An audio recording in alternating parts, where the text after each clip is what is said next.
Greetings, pro wrestling fans, and thank you for joining us at the Pro Wrestling LookBack Podcast. I'm Nick, and I'm sitting here with... Will. And Phil. That's it? Just Will?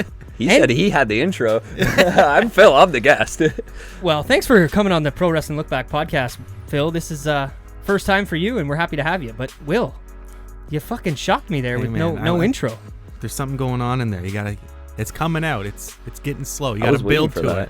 Okay. You gotta build to it. Okay. All right. Well, I mean, it's 3 weeks in a row I've been on the show. You can't push it too much. This is true, and I thank you for coming back on the show because things change and we got you back in. But Phil's here. We're gonna talk Formula One, pro wrestling, and everything in between. But if you guys don't already, give us a follow on Instagram at PWLookBack. Send us DMs, comments, questions, concerns, anything, ideas for future lookback shows or topics for roundtables. If you want to send us an email, it's prowrestlinglookback@gmail.com. If you're not already, hit us up on iTunes, Spotify, Podbean, YouTube. Hit the 5 stars. We'd really appreciate that. Leave a comment, preferably a good one. Maybe not, but preferably a good one. That would be nice. If you want to follow me on Twitter, it's at Salsa, SCELSA. Any of you guys want to divulge? LETERELG. I have trouble spelling your Instagram, Twitter every week. I don't know why. When I go to look it up on Instagram and tag you, it's lateral G, but instead of AL, it's EL. Yeah, I don't know. Maybe I can't spell. I don't know. Just Philly_FK7. Yeah, give them a follow. But that's all our stuff. If you don't already, check out our sponsor at Pure Oxide Premium CBD Oils. It's at Pure Oxide CBD on Instagram, and they've got other affiliate accounts from local different areas around kind of where we are here in Southern Ontario. But the main one there is Pure Oxide CBD. If you want to check out their website, it's pureoxide.com. They ship worldwide. And like I've said for many of the weeks kind of going forward here, no GMOs, no THC. It's lab tested. They've got 2 different doses of bottles, a 2,500 milligram bottle, as well as a 5,000 milligram bottle, and a 3,000 milligram cream. Check out Justin.Brothers on Instagram to find out more information. Maybe he can kind of set you up with a sample or maybe some ideas for, what product really suits you. I've been using it for 2 months, I think it is now, and this stuff's amazing. It works really good with joint pain, anxiety, kind of overall well-being, and there's hundreds of positive reviews on both the website and the Instagram, so check them out, Pure Oxide CBD, at Pure Oxide CBD, and pureoxide.com. But with all that stuff out of the way, boys, how's it going? This is good to have. This is the first time, you guys met before we hit record tonight, so that was cool. Yep. It's definitely a first. Shot the shit for a bit. Yeah, never had that happen for the show before, so it's cool. But I don't know, how's everybody doing? I'm doing pretty good. How about you two Honda boys? I'm pretty good. We're good. Long day. Cold day, but it was good. It was. How about this again? I've been doing this a little too much on the show lately, but fuck this cold weather. It's ridiculous. It's October 2nd and it's already feels like November 2nd. Yeah. I'm not feeling it, but I don't know. It's October and it's officially Halloween. How do you guys? What are your Halloween? Are you guys excited? Are you Halloween people? Are you? Looking forward to it. I'm excited for November 1st when all the Halloween candy goes on sale. This is true. That is, yeah. That's a very yeah. That's a big highlight. Yeah. I don't know. I've never been a big Halloween guy. Like I like the whole dressing up and going to parties and all that kind of stuff, but like I got to be honest, and I think this is kind of something that's like crept in as I've gotten older, but like it kind of freaks me out because like if anybody's gonna get murdered, it's this month. Like, yeah. You're probably thinking like, what the fuck is he talking about? But it's kind of just like, okay, so if somebody walks into like, let's say it's October 15th or 20th or today, whatever, and they walk into a store kind of dressed up like Michael Myers, you think anybody's really gonna think that much different? Probably not. Not at first. It's Halloween month. He's just dressed up. He's in the spirit. He's in, and then until he fucking grabs you by the neck and throws you across the room. I don't know. That shit freaks me out. I feel that's only really a thing on October 31st. Whatever Halloween's day is. Like, if you show up, you can't show up on October 29th in your Halloween costume. That doesn't make sense. It doesn't? No? No. But there's... Like, I get this is the month of Halloween. That doesn't mean every day is Halloween. But some people. Yeah. Also, Halloween usually falls on a weekday, so the parties are usually always before and after on the weekends, so... You'll usually see people on the weekends still dressed up, and you're wondering, like, what's going on? I just find it's like, if there's sketchy people that want to do sketchy shit... Now's the time. Yeah, and it kind of freaks me out a little bit, and I don't know. It's one of those things, like I said... It seems weird to me that if you were some kind of serial killer, a highly wanted serial killer, you're planning out your kills every year, every Halloween. Like, when am I going to do it this year? I'm like, October 2nd? No. I did that last year. I gotta wait for October 3rd this year. They'll never see it coming. That's fair. That's a fair point. I don't know. It was honestly just something I was thinking about at work. I was like, I feel like somebody could walk in a Halloween costume and nobody would say shit right now. But I don't know. It's one of those things. Pretty busy week for fucking pro wrestling. Oh, yeah. AEW show started this week. We got SmackDown Live today, I guess, if you're listening to the show the day of the release. SmackDown Live tonight. Or no, not. I keep saying that. They drilled that into my head. It's not SmackDown Live anymore. It's just SmackDown. Even though it is live. It's just they took the live out of the name. But yeah, we're going to get into all that tonight. We'll probably talk, like I said, about the AEW Dynamite show. Maybe a little bit of thoughts from NXT. I don't know how much you watched, Will. I kind of just caught the Wade Keller stuff that I normally listen to, and then I went through on PW Torch and kind of read through the show that way, I guess you could say. Maybe preview a little bit of Hell in a Cell, maybe some of the main event matches. I want to get your opinion on just the Fiend stuff again, because we've talked about that in the weeks coming forward. WWE going over to Fox as well, and then we'll probably have an extended F1 update. That is kind of one of the biggest reasons we got Phil in today, because, well, we talk a lot about F1 when we're not recording, and then Will coming on the last 3 weeks and being able to do kind of the extended 20-minute plus long F1 updates has been pretty fun. So we'll definitely get into that, but WWE stands for what? Why are you throwing this to me, man? I don't World know. I don't do Wrestling this. or Entertainment? Yeah, I guess. I just wanted to throw a complete curveball at Will with an Elias clip to completely curve him out of the way, because I want to know your thoughts on the AEW Dynamite. We're going to get Phil's thoughts, because it was the first time Phil had watched wrestling in 15 plus, maybe 20 years. Yeah. So you had some memories of back in the day, and you know, it was cool to sit with you and watch the show. But I'm curious, before we get into Phil's thoughts and kind of his wrestling past, I just want to know some of your off-the-pop quick thoughts from the Dynamite show. Well, overall, I'd have to say I'd like it. Yeah. I liked the opening match between Cody and Sammy. That was a great match. It set up some stuff later on in the night, so that was great. Just overall, the show was pretty good across the board. I think they only had, 4 matches? Yes. Not many promos, though. No. A lot of beatdowns, but... Yeah. Like I mentioned a couple weeks ago on the podcast, they didn't have a lot of heels, really. Yeah, you did go into that pretty deep. They're trying to build those heels and actually kind of make them... Maybe they'll have less heels, but they'll have a bit more impact, kind of like a Brock Lesnar in a way. Mm-hmm. So I thought that was interesting. I happened to watch the TNT broadcast, not on Fight. Oh, really? So you got the fucking... Picture-in-picture. Yeah. I got the picture-in-picture and all the commercial breaks before and after every match, and which... That's one thing. That's one con I think they need to work on is the timing of the commercials. Yeah, I don't think you should have been going to commercial when Chris Jericho was beating down Cody Rhodes. And then come back with commercial and he's still beating him down. Yeah. No, I totally agree with that. I think that was some of the me and Phil watching it. I'm going to get mixed up tonight with the Phil and Will. It's definitely going to happen, so don't be mad if I accidentally mix up the names. But we were definitely...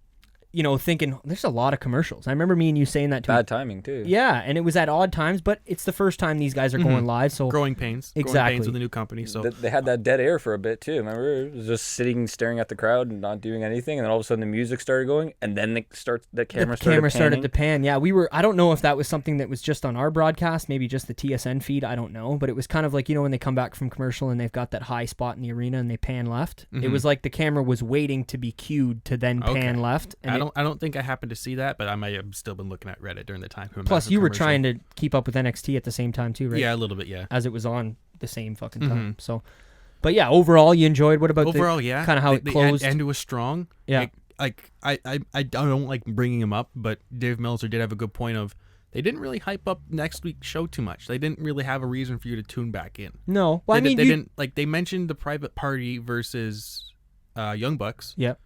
But that was really it. No other matches were planned or said. But the end of the show to me definitely gave you the kind of feel that it's like I want to see more of this. Like, what the fuck is Jake Hager? Is that what he's going? Jake Hager, yes. Did they call him that last night? Yes. Okay, I didn't know if he was going by his real name or Jack Swagger, his name from WWE. Phil, that was kind of the guy, buddy that jumped in. Exactly, in kind of the polo shirt and kind of beat everybody up, and he looked a lot bigger than undefeated everyone. That was when I watched the highlights this morning. Yeah, and he's 2-0 in MMA. And I kind of liked how they didn't even bring up his WWE stuff. They talked about his collegiate wrestling. They talked about his 2-0 record in MMA.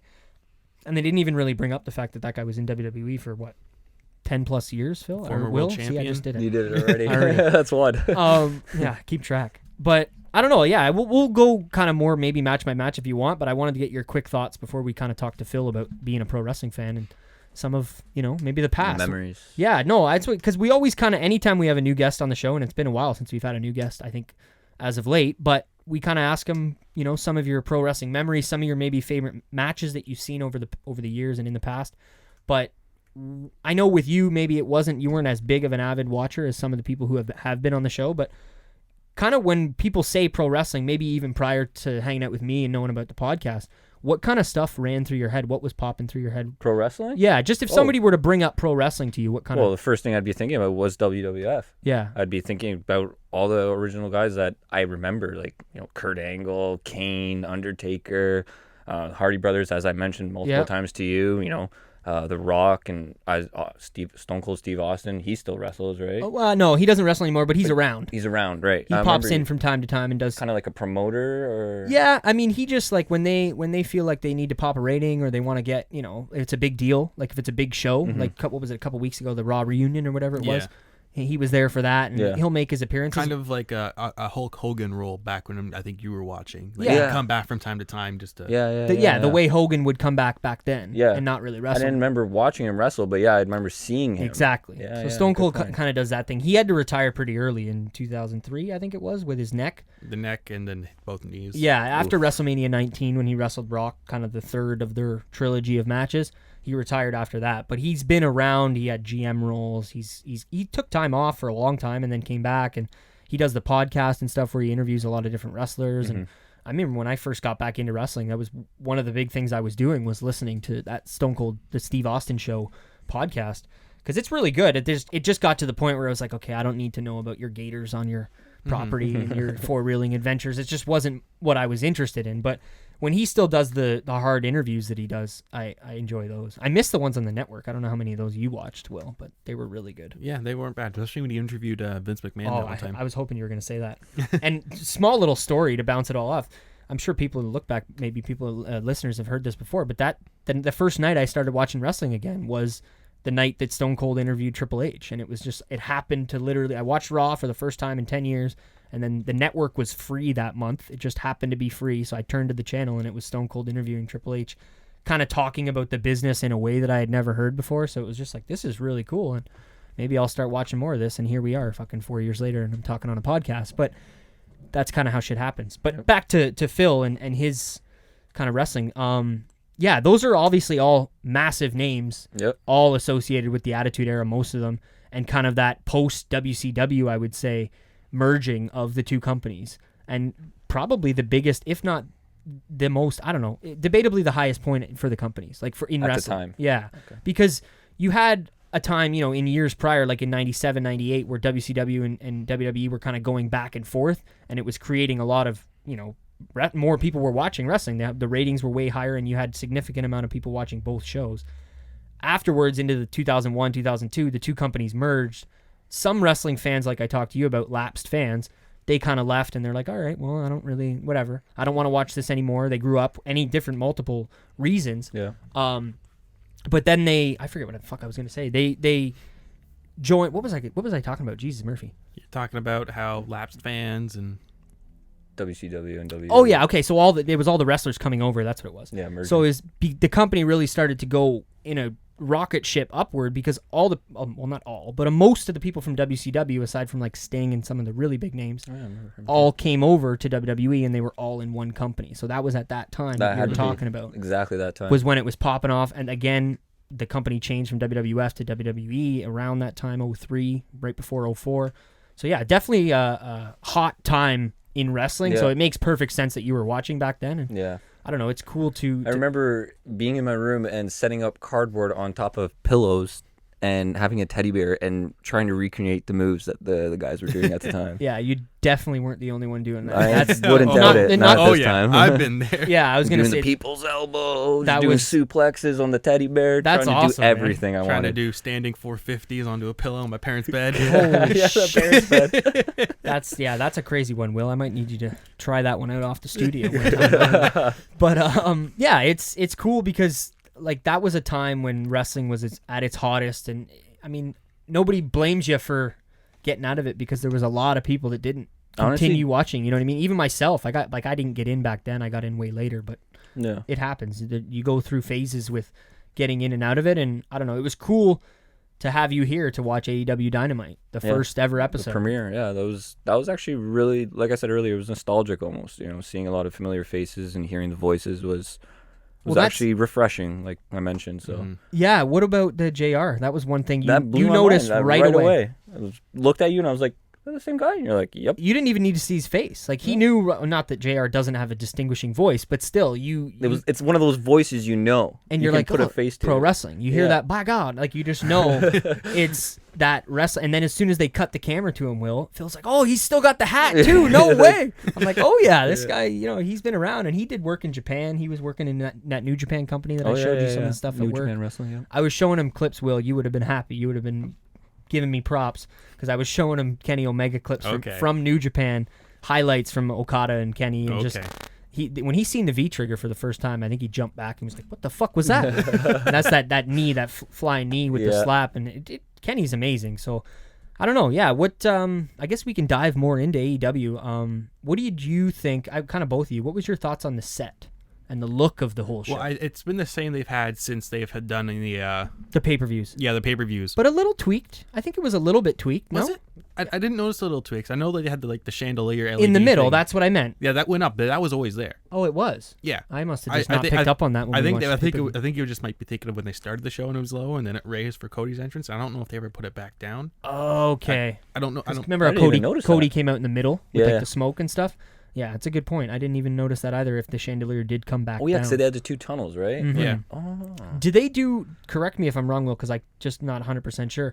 Did they do like heels and baby faces coming out of different tunnels? I didn't pay attention to that. I'll be honest, I didn't. I think they do because I know it would make sense that they would, especially if they're trying to keep it more like a sports exactly kind of show. Right. So that would, for Phil, I'm sure babyface would be a good guy, and then a heel is a bad guy. I was gonna ask him what do those mean, but makes sense. So and then it would make sense if they're trying to have that more sport feel, Yeah, you'd have the good guy locker room and the bad guy locker room. They'd have their own entrances and ways back to the ring. Because you're not walking by the same guy trying to get out to the ring. All going into the same door when you all leave. Like I remember, this is off topic, but I remember Daniel Bryan telling a story one time about how he did an indie wrestling show outside in a parking lot, and they had an RV that was like where they would come out of. And he's like, they came out, they had their match. He's like, and then we were brawling with these guys. Sometimes they brawl all the way to backstage. They did that, but then they just all went in the RV. It was just like, all right, show's over. And the best part, anybody who wants to go hear the story, I think it was on that WWE Storytime Network show. So they did a depiction of it as a cartoon. So it was super, definitely go check it out because it's a hilarious story. I can already picture what it's going to be like. Yeah. But I got to be honest, Will, and I don't know if you're going to be happy or sad or upset, but I thought that the set looked very old school. And I don't mean that like I hated it or I thought it was bad.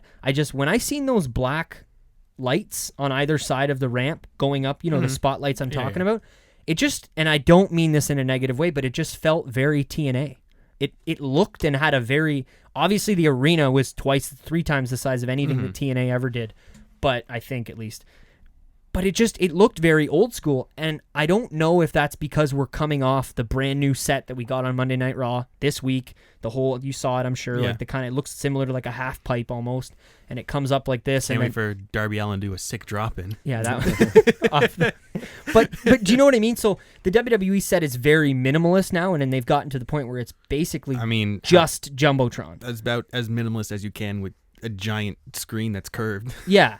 And I got to be honest, I like the new WWE one. I think it's cool and it's different. It's modern. It doesn't look like they're trying to do 2004 wrestling and make it look like it's a stage, but then have it be made of screens. It's like, if you're going to do screens, just fucking do the whole thing. I like how the stage that they walk on is a screen now. Exactly. So they're not trying to do this weird stuff with spotlights and stuff. Like the bomb is an actual screen. So when Corbin walks out, like we saw at Mania, I think it was last year or 2 years ago. Yep. Like when Randy would walk down, he had with the Viper snake that followed him, or the Seth Rollins with the fire that followed him. And they've had that for a while. Like it was when they even had the regular ramp, but now it's just, like you said, it's just a big flat ramp. So I don't know if it was so jarring to watch that on Raw on Monday and then 2 nights later see a very old school WCW TNA style entrance ramp.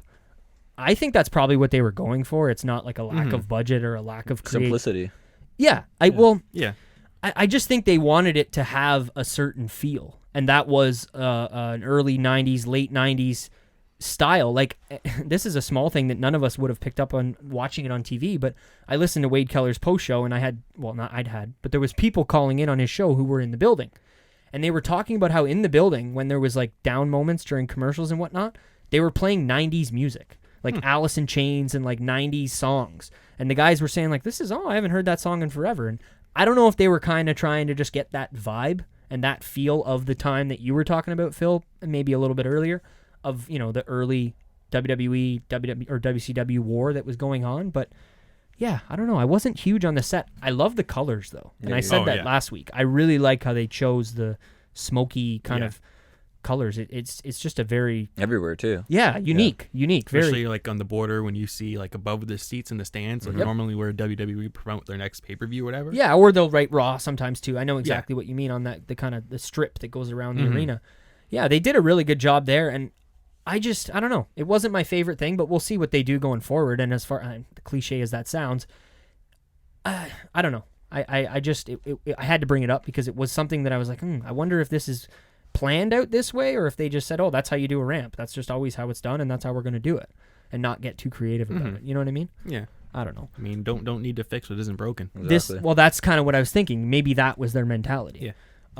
Which isn't a bad mentality to have, and it's better, honestly, because now you have something that's different. Like, I'm sure SmackDown's set is going to look nothing like Raw, especially because they're really trying to distinguish SmackDown with it being on Fox, and we'll get to that later. But yeah, maybe like you said, if it's not fixed, or if it's not broken, don't fix it. But you talked a little bit earlier about the opener. I watched it with Phil. Like I said, I think that was a match of the night. And I got to say, like, I'm going to bust it out now. Well, shout out to Younger, because he's been, I don't know how, it's been, I think, 30 episodes since he's been on the show. But shout out to him, because this guy was talking good about Sammy Guevara fucking a year ago. Younger told me who Sammy Guevara was. So when I seen him come out with the panda thing and the teeth, and I remember Phil was like, oh, it's like a wolf panda. I'm like, yeah, that is fucking weird, man. But I guess he's been doing that for a while. That's kind of his thing, right? It suited him, though. Yeah, he had that, like... It added presence to his entrance, because he's a very smaller, skinnier type of guy, so that whole thing adds... You know what I mean? Just like you see... The aggression, I guess. Yeah. I was going to relate it to like a native person, where they have the animal, half the animal on them to make other animals more intimidated by their presence. It's kind of like got... when a cat makes its hair stand up on its back to kind of make it look bigger. That too, yeah. I meant more like when you see like an Aboriginal guy with half of a cougar on the top of his head, and he's kind of, you know what I mean? I know what you mean. But I think it helped, but holy shit, good on AEW for having the trust to put a guy like Sammy Guevara in there with Cody to open the very first show. What did I said that to you? Yeah, you're like, this is insane. This is crazy. I thought, at least, that they chose Sammy Guevara to be the guy to open the very first time AEW's on television, because how many people are watching this show, like Phil, who haven't watched pro wrestling in a long time? I would imagine probably a lot. I mean, in fairness, they haven't done a lot with Sammy. I think he had the one match at, I think it was Fyter Fest or something, where it was like the 6-man tag. Yeah, I didn't see that show, so they haven't done too much with him. But and then this show actually did a lot for him. He seems like a pretty big heel now. From almost nothing. Which is crazy, because I said to Phil at the end of the match, I'm like, oh yeah, he kind of lost, but he looks good in the way he lost. It wasn't like a definitive, what's his finisher? The Crossroads. Crossroads. Yeah. Like, he didn't get him with a crossroads in the middle of the ring. 1, 2, 3. Okay, this is the definitive. Cody's the better man. Mm-hmm. It was kind of like a little roll up after a reversal. Yeah. But then with the handshake and the whole turn of, I don't know if we needed Chris Jericho at the beginning of the show attacking Cody. I don't know if it was needed. Especially if we were going to get the whole crazy beatdown that we got at the end of the show. That's just my own personal thing. I feel like it made the ending beatdown make a little bit of sense. As far as why Cody would be coming out to help? Yeah. Like Jericho came out to beat him up, so now Jericho's beating up his friends, so he comes out to help them. That's fair. And Kenny wasn't there to help, because obviously he was taking care of... He got DDT'd through a glass table. Yeah, that was crazy. Right into the VIP room. Which was weird. They're like, that's our VIP section. We didn't even know we had one. That's what the one guy said. It was crazy. But what else we got here? So I thought like it was just a really good match, to be honest. And I liked, like I said, I liked what they did for Sammy Guevara, because it shows me that going forward they're thinking about the future. They're not just thinking about moment to moment. And to bounce right off that, the records, man. Yeah. The records is I love this. This is keeping track. Yeah, and having the record be on the screen. I thought you were a storyline guy. No, I am. Don't let me finish, because they better make sure that they don't. How do I word this? They don't take the records into too much of account. Like they said it last night. They said, it's not just win-loss, it's the quality of wins and stuff too. So it is going to matter, and they have to make sure they don't book themselves into a corner with a record and be like, oh, we want to push this guy, but he's 7-30. It's like, oh, well, we got to make sure he gets some wins before we start, giving him the big push. But I like the little comments, which I think it was Excalibur, the guy with the mask for you, Phil. I didn't know if you knew his name, the commentator, and he kind of said like, oh, if Cody gets the draw here, he might not be in line for the title shot anymore. That I like, because that's super just sports feel, real. And I don't think that if you have records, you can't have storylines.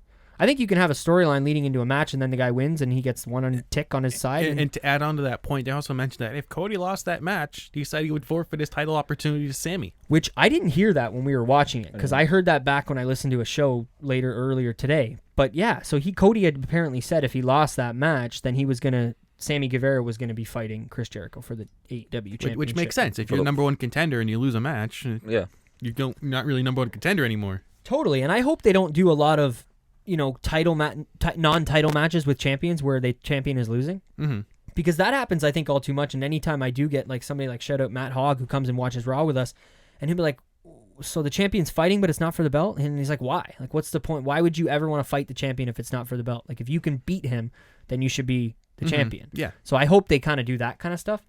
But again, I think storylines and records can be intertwined and intermingled together. It doesn't have to be one or the other. You look forward for the underdog at that point, kind of. Exactly. Because then you can really look at the record and be like, oh, this guy's kind of, hasn't won in a while. Or if you're following it week to week and you start to see somebody's on a win streak, you can literally see the win streak. Yeah. You can say, look, that said 5-6 3 weeks ago, and now it says fucking 8 and whatever. You know what I mean? Yeah. 8-6. So I don't know. I like all that, and I think they did an amazing job with the choice of the match to open this show.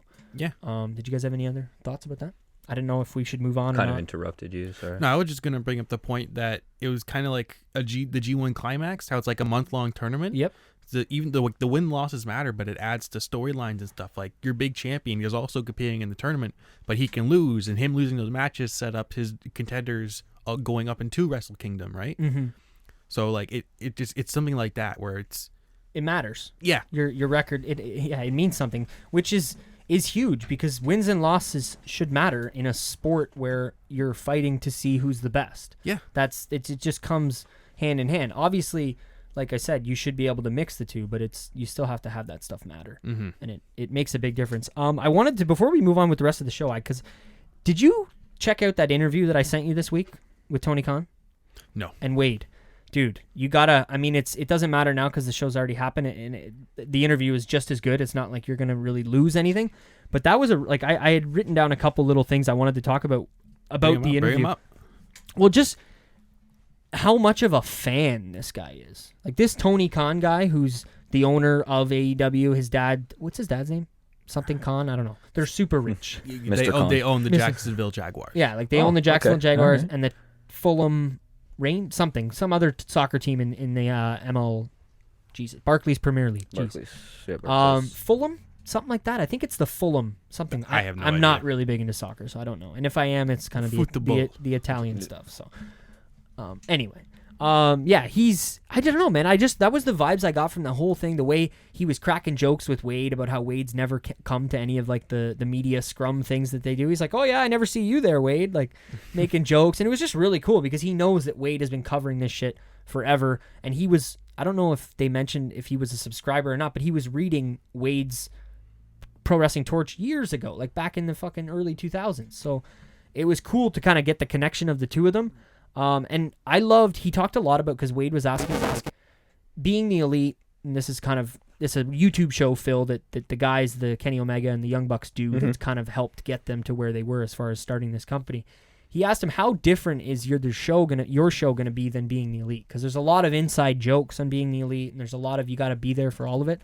And he said, no, I want this to be separate. I want to be able to have things like being the elite on our show, but they're still going to do their show and we're going to do our show, and he doesn't want to have too much melding of the two. Mm-hmm. I was curious what you thought of that, especially because you're almost, I would say, an avid Being the Elite watcher. Yeah, I'll admit I've watched pretty much every episode as soon as they come out when I get home. So there you go, yeah. But yeah, that's interesting to say because they definitely bring up what's happening on the show. Like they had MJF and Brandon Cutler on AEW. The match just happened. Yeah. But going up to the match, there's a lot of back and forth between them on Being the Elite. Mm-hmm. So with MJF and Brandon Cutler? Yeah. Okay. So it's not necessarily that they're using Being the Elite to set up matches like they used to do when they would wrestle in Ring of Honor and New Japan. Yeah. But they're kind of using it to add to the rivalry. Ah, okay.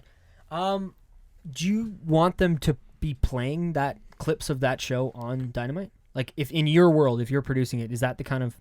I'm just curious, just because you're a big watcher of the show. I mean, they could. Like when WWE does its big promo match before a pay-per-view match or something, they could use clippets of Being the Elite in like a promo match like that. By straight up taking a cut from Being the Elite and putting it in like a Dynamite show, just like, this is why this match is happening. I don't know, but like kind of in a hype video, I could see them doing that. If it was cut up the right way and into a promo video. Because I feel you. I was hoping you kind of said that because I don't think it would translate very well because it's so... different, you know what I mean? Especially because AEW's production levels are so high and everything on the show. I mean, I said that to you watching it, Phil, how the show looks like if you didn't know, like Dan, somebody we work with, I mentioned to him, I was like, if you didn't know and you just turn this on, you would think it's WWE.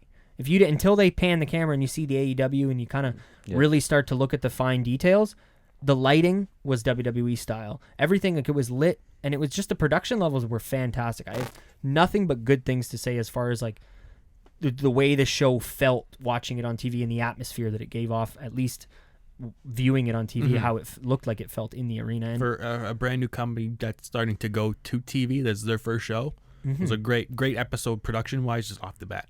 Very few hiccups. For sure. How about MJF? Because that was next, right? Yes. His promo, dude, that guy's incredible. When he threw his gum into the crowd, I turned to Phil. I'm like, did he just throw his gum in the fucking crowd? He's like, yep. And I'm like, oh, okay. This guy doesn't give a fuck. But he's just such a good promo. Like, he's so good. He's so good. He's what is your favorite thing about him? Like, is it his in-ring or is it his everything? I haven't seen him a lot in in-ring, I'll be honest. It's just the character he plays. The fact that he sticks true to it, even on like social media and stuff. I heard somebody last week, I don't remember who it was, but they were on Wade's show too. No, it was Tony Khan.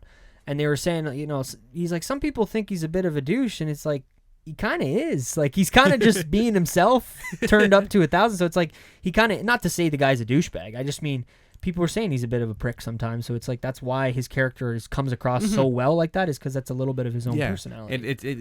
It's like, he's such a dick, but it's not like he's a dick, like, just leave me alone. It's like a dick, like, that was actually kind of funny. Yeah. Like, oh, no, totally. And the first, totally, I'm doing it again, Will.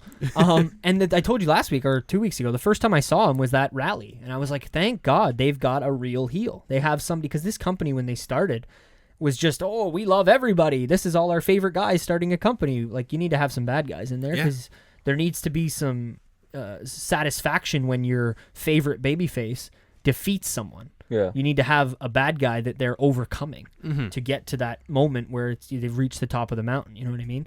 So, I don't know. The match was quick. What happened there? Did you find out? Because I know you're a big Reddit guy. Was that a real injury with his knee or no? I don't know if it was real. I think it was planned. Yeah, because I keep hearing people talking about it. The fact that they're like, oh, he tweaked his knee and we hope he's okay. And I'm like, it looked weird. Really? It looked weird when he fell off. It looked like it was a botch. Yeah. But I don't think it was. Like, he came off, he tweaked the knee, he walked a couple steps still limping on it. And then he got the elbow because the ref got pulled in. MJF pulled the ref the elbow, put him in him. the armbar. And then that was it, and it was quick.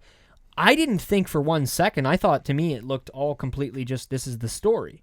But then I kept hearing things and reading stuff on Twitter. Oh, I hope he's okay. And I'm like, oh, shit, I wonder if he's actually hurt. What were your thoughts watching it? Did that look, I mean... Yeah, no, at first when I saw him limping, I was wondering the same thing, and you said the same thing. It looked like he slipped unintentionally on that top rope, right? It wasn't like an intentional fuck up. I don't, just even if it was unintentional, do you know how many people that can like unintentionally fall or slip off a thing and make it look like they didn't mean to do that. Oh, Stuntmen. Like that's what these guys are. I mean, that's what at the end of the day. It's live stuntmen. But yeah, the match was quick. That was my biggest thing. Do you think that they were intending for it to be as fast as it was? Because I think it was only 2 minutes. I don't know. I feel like they're trying to use Brandon Cutler as not necessarily as a jobber, but like kind of like that Oni Larkin, that white meat babyface, like MJF just described him, kind of to get the heels a little bit of heat, a little bit like another someone that you know the crowd's going to cheer for, and you're going to get heat on MJF when that guy loses. Yeah, that makes sense. I liked his finisher. I haven't watched enough MJF matches. I didn't realize he did that kind of armbar thing, and it was cool that he did it like immediately. Like he hit him with the elbow. He was working the arm a bit through the match too. Yeah, but the match wasn't very long. It was like honestly, it was like 2 minutes. I think 3.5. I think. Okay. They said. Either way, but yeah, I don't know. Good job, MJF, and it was good little segment. I think it built the characters forward. That was the thing about this Dynamite show is they didn't. It felt, and I don't mean this as a chirp, like it felt like episode 6. It didn't have necessarily a lot of those like, this is the first episode and we're gonna go balls to the wall and give you the best matches. It is the first episode of Dynamite, but they've been setting up all the storylines and stuff on their pay-per-views, like with Double or Nothing, and then.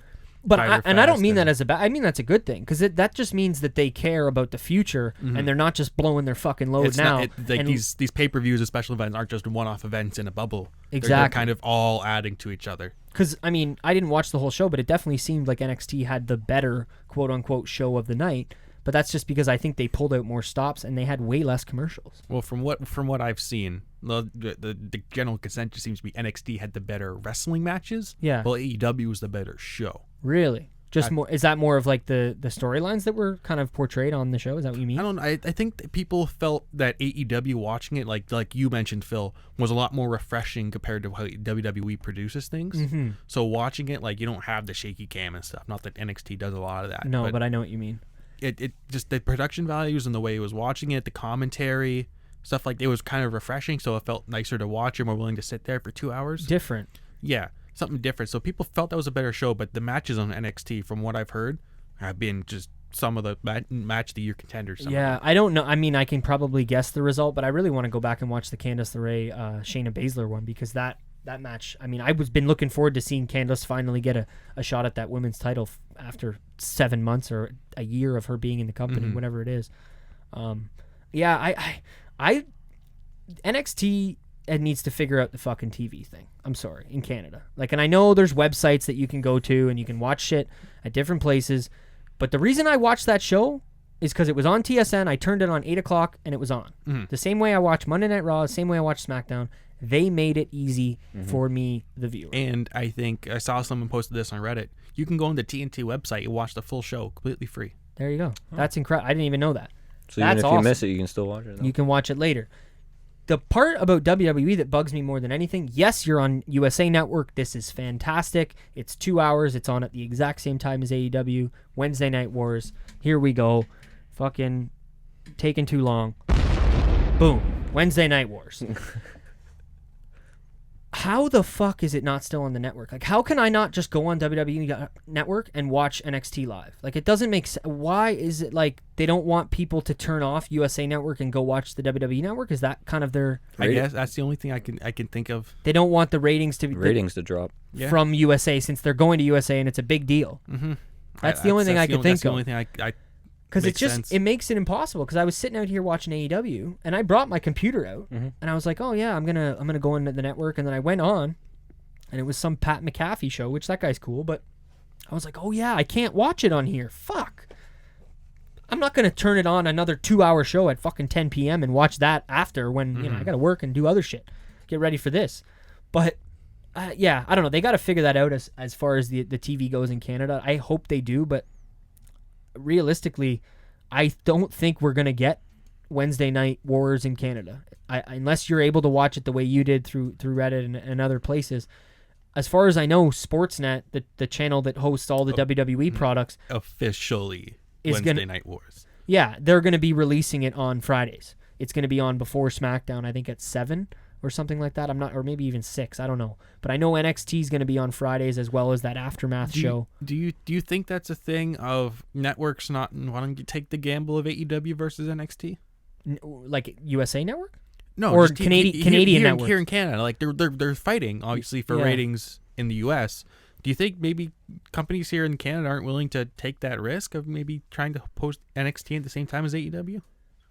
Well, the only real network I think that would be getting it would be Rogers. Like, it would be Sportsnet, because NXT is a WWE product, affiliation, whatever you want to call it. I can't see, let's say, for instance, I don't even know, and Rogers and Bell fucking own half Canada anyway, but City TV, like, I can't see NXT going to City TV instead of Sportsnet, and there isn't really another sports channel for it to go on. So unless... I mean, they've aired things here before on like Spike with TNA and stuff. That's true too, but I don't even think Spike's a quote unquote cable network anymore. I think Spike is like it's a special order channel, like similar to Fox Sports Racing, which we'll get into later.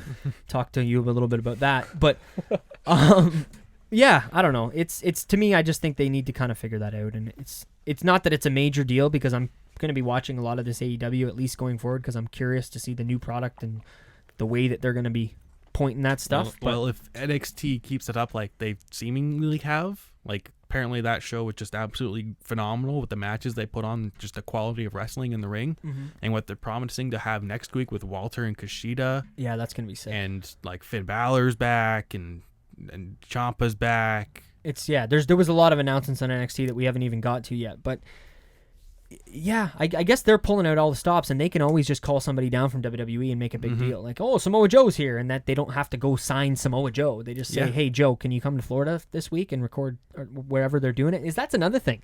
Is NXT going to be a traveling brand, or are they sticking to Full Sail? I think right now they're sticking to Full Sail. They're sticking to Full Sail, and some people are saying that as a negative. I was just about to say, do you feel like that's going to be a hindrance to them competing against AEW? I think so, because they can go to they came to SummerSlam here for their takeover, and that sold out or close to it, right? They could definitely go and sell out, 13,000 seat arenas, 10,000 seat arenas for NXT. If they keep cranking it out and have those awesome matches, let guys go 20, 30 minutes on, like, depending on the match, obviously. Of course. But just let them go. I can see them selling out arenas, no problem. It just depends if the want is there. If the viewership is there. To preface that for Phil, because I can see you're talking, you're thinking, Full Sail University is kind of like a little arena. How many seats is it? 400? 300? No, so I would say roughly 400, 300, maybe 500. I'm not sure. And that's where NXT is filmed exclusively. So prior to this NXT 2-hour show being on USA Live, NXT was an hour-long show once a week on Wednesdays, and they would record once a month. So they would go and they'd record 4 hours and 4 episodes, basically, and then they would trickle those out over on the WWE Network once a week.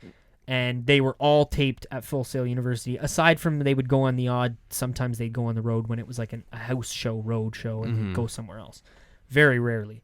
Whereas AEW is similar to WWE or Raw and SmackDown in the sense that they're going to be going to different cities, locations, all over the. They'll be in Cincinnati, and then it'll be in Utah, and then it'll be in Jacksonville, whatever. Yeah. Okay. And they're still how big was Capital One Arena? Like, it's kind of the middle tier, right? Like, it's not quite ACC, but it's a little bit bigger than like a GM Center in I think Oshawa. they sold. I think they said the official number for tickets that they sold, the attendance was like 14,000. Okay, so it's right in the middle. That's still a lot of fucking people. Oh, yeah. And they're consistently selling them out, all their shows, as far as I know. I mean, I know one of the guys, again, who called into Wade's show that I listened to last night, he was talking about how there was empty seats here and there, but that's going to happen just because of this is a big fucking show, and there's people buying tickets, seats to sell them. And maybe they didn't all get sold a second time, but they were purchased the first time. Yep. So it's considered a sellout. The initial sale is the big one. Exactly, right? So, I don't know. I guess we can keep moving forward we're kind of slowly making our way through this, but do you want to talk about the Nyla Rose and Rio match? It was actually a pretty good match. It was a really good match. Good job, Rio. Phil was on his way out because we were just late. We were getting late, and we didn't know how much we were going to watch, but then we went in, and you're like, I'm just going to finish this. Yeah, let's finish this, and we watched the rest of it. I didn't know this till today, and I can't believe I didn't hear them or pick up on it at all, but I'm sure you didn't know this, Phil. So Nyla Rose is transgender. I had no idea. Didn't know. Didn't even know that they announced it, because I spoke to Donovan on the phone. They announced it? Well, they must have said it at some point. Oh, yeah, it's been known for a while. Exactly, because Donovan, and he's like, I didn't think you knew. They just never made a big deal of it. Which is fair. They didn't really need to, I guess, but Do you think that there was, like, I don't know if this is wrong. Do you think that it was a good decision to not give her the championship, or if they had given her the championship, do you think that's like, oh, this is a big deal? There's first transgender women's champion. I feel most people actually didn't want Nyla to become champion, not because of her being transgender, not because of that, but obviously. because they find that in the ring she's not the best performer. Yeah, there was a couple of botches throughout that match that I feel people are pointing to blame towards Nyla for doing. Mm-hmm. So I feel most people didn't want her to win just because of her in-ring performance isn't that good. At least that's what I've seen on the internet. I don't know about too much other people watching and stuff like that. That match last night was good, though. I can't speak. I really can't speak to any prior work that she's done because I've never watched any of her matches unless maybe she was on some of the pre-show for Double or Nothing. I don't know. Maybe not. But yeah, I didn't know that, so I thought it was different and cool and good on AEW for doing that. But I know there was another transgender wrestler that they signed with short hair, like super short. African American. I know who you're talking about, but I don't think they're actually transgender. Oh, that person. Okay, maybe my bad. I didn't know. But yeah, so this girl here in the match, I thought she did an amazing job of having a match with somebody that's half her size. Yeah, if not 3 times lighter than you. Like walking I said to Phil, she was walking down the ramp, and I'm like, this is going to be really cool because of the kind of clashing of styles, and no pun intended with AJ, but just the whole.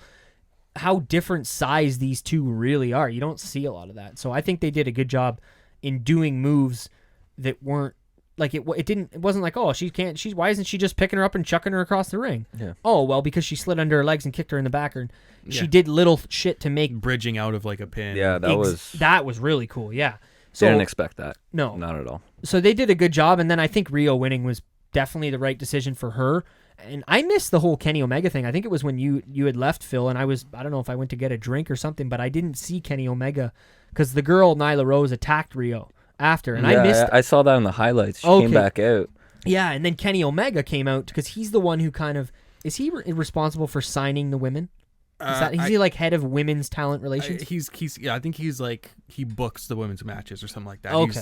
So for the matches, but he has a history of Riho that goes all the way back to when he wrestled in DDT in Japan. Way back. Yeah, like he wrestled with Riho when she was like 13. I was gonna say she must have been young as hell because she's like 19 now, isn't she? That's just how DDT works. You can wrestle 8-year-olds in that promotion. Yeah. I'm not kidding. You'll wrestle blow up dolls and stuff like that. There's matches. Yeah, it's a crazy broomsticks. There's all kinds of different wrestling that we'll show you maybe eventually. Yeah, I'm gonna have to get into this. Orange Cassidy being one of them, but we'll get there. That was a dark match apparently. He was in the dark match. Apparently too that there was some kid dressed up as Orange Cassidy. Yeah. They're doing the little. I missed it, but I wanted to see that because that was something that I heard on the show as well. But we'll show you Orange Cassidy later, Phil. He's kind of a different take on pro wrestling. He's kind of like a nonchalant. Imagine a wrestler who didn't of complete catharsis. Yeah, like he can't even be asked to give a proper thumbs up. Like he does this. Like he literally, it's like he walks to the ring super slow, and it's hard to explain because it's kind of hands in pockets. Yeah, like he'll do moves with his hands in his pockets. Yeah, that is different. Jump out of the ring with his hands in his pockets. Arm drag with hands in the pockets. Like a dolphin? Yeah. So it's a different, I mean, like I said, some of it's part of it is comedy wrestling, but it's different enough that they're going to do something in AEW with him, and he's over. Like he's got fans, so that's all you really need at that point. But as long as you can wrestle good and you're over, then those are the two major boxes to be checked. But yeah, I guess good match going forward. We'll talk about the Kenny Young Bucks, Jericho LAX stuff quick, and then we'll get into some more of other stuff that is in AEW. But what did you think about this? I thought it was interesting. I did feel it. I felt the pace was going pretty fast early on in the match. Yeah. So I thought that was weird, and then of course Moxley comes out, and props to AEW in that camera angle with Moxley sliding in the ring, and the Kenny like, what's the crowd doing? But Kenny wasn't too stupid about it. Like you could tell that Kenny noticed something was. It wasn't like, again, and sometimes in WWE, like they're so blatantly looking the other way, and they keep looking the other way to the point where it's like, bro, turn around. Like like you're in an audience of 14,000 people. You don't hear the audience going like starting to freak out over something. You don't like, and you're still talking to the ref like nothing's happening. Exactly. Like Kenny's like he's doing his pose, and like he hears the crowd starting to be like, oh, and he's like, what's going on? And then he turns around, and then it's Moxley. And I loved it because the promos they've done with Kenny and Moxley and going forward and all the Kenny, like, is he a heel now or what? I think that's what they're going towards. I think they're trying to bring back Psycho Kenny when he was the cleaner in New Japan. because he pulled out the broom. That's what that. Yeah, I don't know if you saw that in the highlights, Phil, because I know you missed the main event. But when they went over to the VIP lounge, he hit him with a broom, and he did he used to be called Kenny the Cleaner. Oh yeah, as they were getting back there, yeah, I saw that in the highlights. And he the red broom. Yeah. And he kind of swiped it back and forth like he was a cleaner. So that was cool. But I didn't like how they never cut back to that, because they showed Kenny get whatever it was, brainbuster or DDT through the glass table and devastating stuff. But then we never saw it again. Yeah, which I thought was just different, because at least maybe if we see. Well, I mean that's kind of an exclamation point on that. No, I'm talking in the sense, I'm not saying I wanted to see more beatdown. I'm saying, can we see Kenny walking away with some referees, or can we see Dean kind of roughing his hair off and running away, or something to kind of what's the rest of that story, or is it just that's enough? Kenny's down. Find out next week. I think that is. I think that's one of the things, like I mentioned at the start of the show, kind of I want to see what happened to Kenny. Is he okay? What's he going to do next? Exactly. Yeah, they literally left him off laying in the table, both of them. Yeah, and then that was it. They cut back to the match. Which in the ring. I enjoyed, because realistically, if there's a match going on in the ring, that's probably where the camera should be too. I liked how the Young Bucks continued and said, "Fuck it, let's just have this handicap match, 3 versus 2," and they held their own. Yeah. I don't remember a lot of the spots, honestly, because I'm horrible at that's not my kind of thing, unless it's the LookBack show and I write notes for 4 hours. But yeah, it was good. Did you see the clip of Jericho? You definitely wouldn't have seen this, Phil, but they showed, so when they went to commercial, Jericho grabs the fucking microphone and grabs this hot dog that gets thrown in the ring. And he's like, wait. He's like, who threw a wiener in the ring? And then the crowd starts chanting wiener, which was hilarious. And then he just crushes it in his hand and then throws it out of the ring. And it was kind of a callback to whatever it was, 2008, when I think he got a cup or something hit right in his head and he grabbed a microphone. Who did that? And it was a whole serious kind of thing that they got into. But yeah, Jack Swagger, whatever, Jake Hager. It's so Hager, Swagger. It's so close that it seems weird to say. To say, yeah. So him coming out, I thought it was going to be more focused on him, I got to be honest. When he first came out, I was like, oh, shit, this is the big guy here. This is they're going to focus on. But then they kind of, pan the camera back, and they were really focusing on Jericho, LAX, Sammy Guevara. Almost kind of like it's a stable, but we're not quite sure. Yeah, and then I didn't watch the whole video, but AEW posted a video of all 5 of them walking backstage, and I don't know why I didn't watch it, but it looked like they were about to cut a promo as a group. So I'm not saying don't get your T-shirts ready and go, start naming the team, but maybe these guys are going to kind of be associated with each other in some sort of not undisputed era, but maybe they're going to try and go for multiple championships is what I was getting at. You know what I mean? Because I still think they need to introduce some sort of TV or secondary middle title that's kind of, I don't know, Phil, are you familiar with the Intercontinental Championship or the U.S. Championship? No. Kind of titles that are just below that top belt.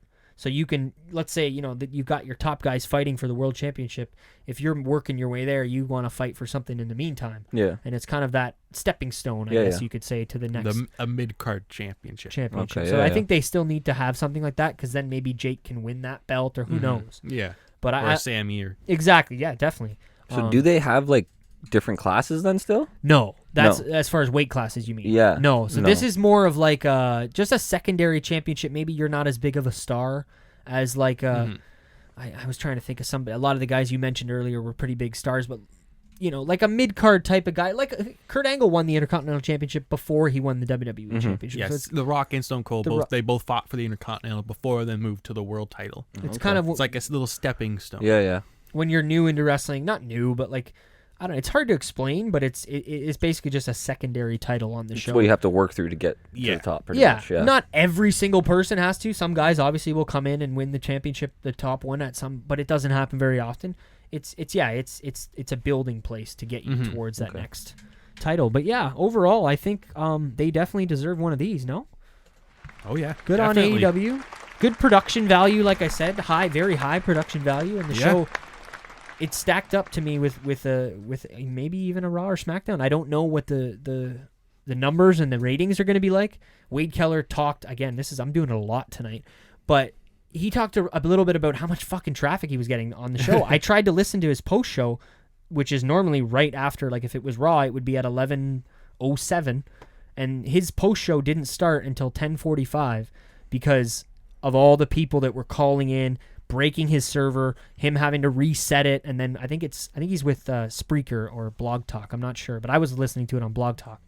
And yeah, they didn't end up starting the show until like 10:45, 10:50 because of all the lack of being able to, because of the traction, emails, calls. Yeah. So he was just saying, like, I wasn't expecting this, and you know, I'm very curious. I want to know what those ratings are going to be like, because if it stacks up, AEW came on top. It beat NXT in ratings. The ratings are out. I don't think they're out yet. They never come out that quickly. Usually 2-3 days afterwards. But I'm not saying you're wrong. I just know that there's no official rating that have been released yet. I think they released the ratings for people watching AEW on PlayStation View. That's something. I didn't even know you could watch it on there, but that's something. I'm more honestly though, like, I'm not that curious, at least for week 1, whether it's the NXT or, because I think AEW's this week, I'm sorry, they're gonna blow NXT out of the water just because it's so new. Yeah, it's a new show and different, and whereas Raw has and SmackDown too, but especially Raw just has a lot of the people like me who are just every weekers. Like, they're watching Raw. Raw gets a consistent 1.6, 1.7 rating every week. So if AEW can come out with one of those, like, that's a big fucking deal. I bring them up again, and I didn't, because you know why I don't like bringing them up, but Meltzer did predict around 1.2 for 1.2 for AEW. So, I mean, that's still a fantastic freaking rating, man. And to be competing with a show like Monday Night Raw on your first night, it's a big fucking deal. So good on them. But I guess we should move. We talked a lot about it. Do you want to get into a little bit of this SmackDown Fox stuff? Because it's a big fucking deal, man. All right. I know it's not to you, and your love of WWE isn't quite as strong as mine. It's the Wednesday Night Wars, not the Monday and Friday Night Wars. No, to me, the Raw and SmackDown are still, in my eyes, the A shows. Like, that's the top of wrestling that there is. But I will be curious to know, or if we get to that point when there's more viewers on AEW and NXT than there is on Raw and SmackDown. Will it happen? Who fucking knows? But I'd be super curious, and that'll be a great talking point. I mean, WWE did release a statement saying, congratulations to AEW, you beat NXT in viewership. So there you go. They've already acknowledged it. Like, you got this week, but we'll get you next week. Oh, yeah, and we didn't get any, like, you know, not that they're going to reveal storylines because it's not pre-taped, but you know what I mean? We didn't get any low blows from either company at the other guys. It wasn't WCW like Mick Foley wins the World Championship and everyone flips over. Exactly, and not even, like I said, because they didn't have any predetermined stuff where they would know that. But there was no shots thrown. I appreciated that, at least. Very respectful between the two companies, and that's what I think. For the most part, that's what I think it's going to be. I said to you while we were watching it, Phil, this is just good for pro wrestling. This is good for all of pro wrestling because it means more people like Phil and maybe people who watch on and off, you know, maybe they watch one Raw a month and they're like, oh, what's this new company? And it's just going to bring more people in. And to kind of round this full circle and get to what we were going to talk about with SmackDown, dude, the Fox stuff is a big deal. As much as, like, I know you don't watch SmackDown, the amount of fans that they're bringing to WWE's product with the advertisement that they're getting right now on Fox is substantial. You want to talk about ratings? I'm curious to know if they're going to crack a 2.0 tomorrow night on SmackDown, or tonight on SmackDown if you're listening to the day that this show was released. The advertisement has been wild. There was a documentary this past Sunday on Sunday Night Football on Channel 28 on cable, normal cable Fox, Channel Fox, a 2-hour-long WWE documentary all about WrestleMania and the history of different WrestleManias from the past. And I was flipping through the channels. I'm like, wait, is this the network? I'm like, oh shit, this is regular Fox 28, normal channel. I mean, if you spend how many $1 billion did they get for sure? But I just mean, like, it's significant. It's awesome for us, the wrestling fan. Yeah. That it's getting put out to the masses like that. In general, just a great time to be a wrestling fan. It's a good time to jump into wrestling. It's a good time. I was going to say that. Good time to get back into it. Exactly, right? Because it's you can pick your poison. You have different ways to watch, different times to watch. It's not like you miss a show, you have to have it taped on a VHS anymore. Exactly. No tape trading, and there's streaming is available. It's all just really good. But I had to tell you about this, Will, because I mean, you're here with the Formula One update. We know you obviously like racing. We were watching Fox Sports racing. Okay. On the Rogers, whatever, channel 409, I think it is. It's a pure racing channel. They focus a lot on NASCAR and a lot of drag racing, and then Formula E is the whole reason I found out about the channel in the first place. Give me V8 supercars, and then maybe I'll consider it. Maybe they might. I don't know how much. I don't know. There's not. It's very North Americanized. Yeah, that's like a lot of Australians watch V8 supercars and stuff, right? Yeah, they're sick. I got to talk to you about some Acura V6 stuff that we were talking about later. But okay, anyway, so this Fox Sports. So we're watching Fox Sports Racing, and they have like a NASCAR show where it's like I was like, oh, I wish we had this for F1, or I wish we could get Sky Sports, And it was all the NASCAR people talking about WWE, and they had this SmackDown logo in the background, and they're like, yeah, so WWE is on Fox this weekend. And so they cut to, I guess they were at one of the WWE shows. I don't know what it was. Backstage. Yeah, they were backstage at one of the shows, and they had one of the analysts who covers NASCAR go there. And you know what a bump and run is, obviously, right? So this guy's wearing an orange shirt, and he's got a black mask on like the Hamburglar, and his T-shirt says the Bump and Run Bandit. And he's got sponsors, and he's wearing jean shorts and cowboy boots. That topped it off. And and he's talking to New Day, and he's like, yeah, like, so what do you think, guys? I'm the Bump and Run Bandit. This is my character. This is my wrestling character. And they're like, what the heck? And it was just this whole thing. And I just thought it was awesome that I was getting to witness this crossing of racing and wrestling, something we talk about consistently on the roundtable. And the funnier part about all of it is I didn't tune in. I was literally just showing Phil. I'm like, yeah, there is a racing channel that I have. Like Fox Racing. Yeah, look, 409. And I just threw it on just to show him.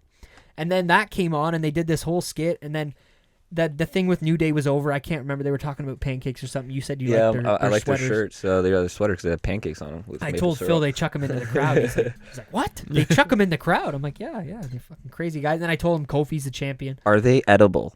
I mean, do you want to eat a pancake that's inside Big E's singlet? That's your choice. That's where he puts them. He has the singlet. It's just the singlet, and he pulls them out and throws them into the one guy, Kofi, who's the champion, he's normally got like a big platter of them, and he chucks them. I'd maybe be more inclined to eat one of those, but still, we don't know how long ago those pancakes were made. But then a couple hours at least. Yeah.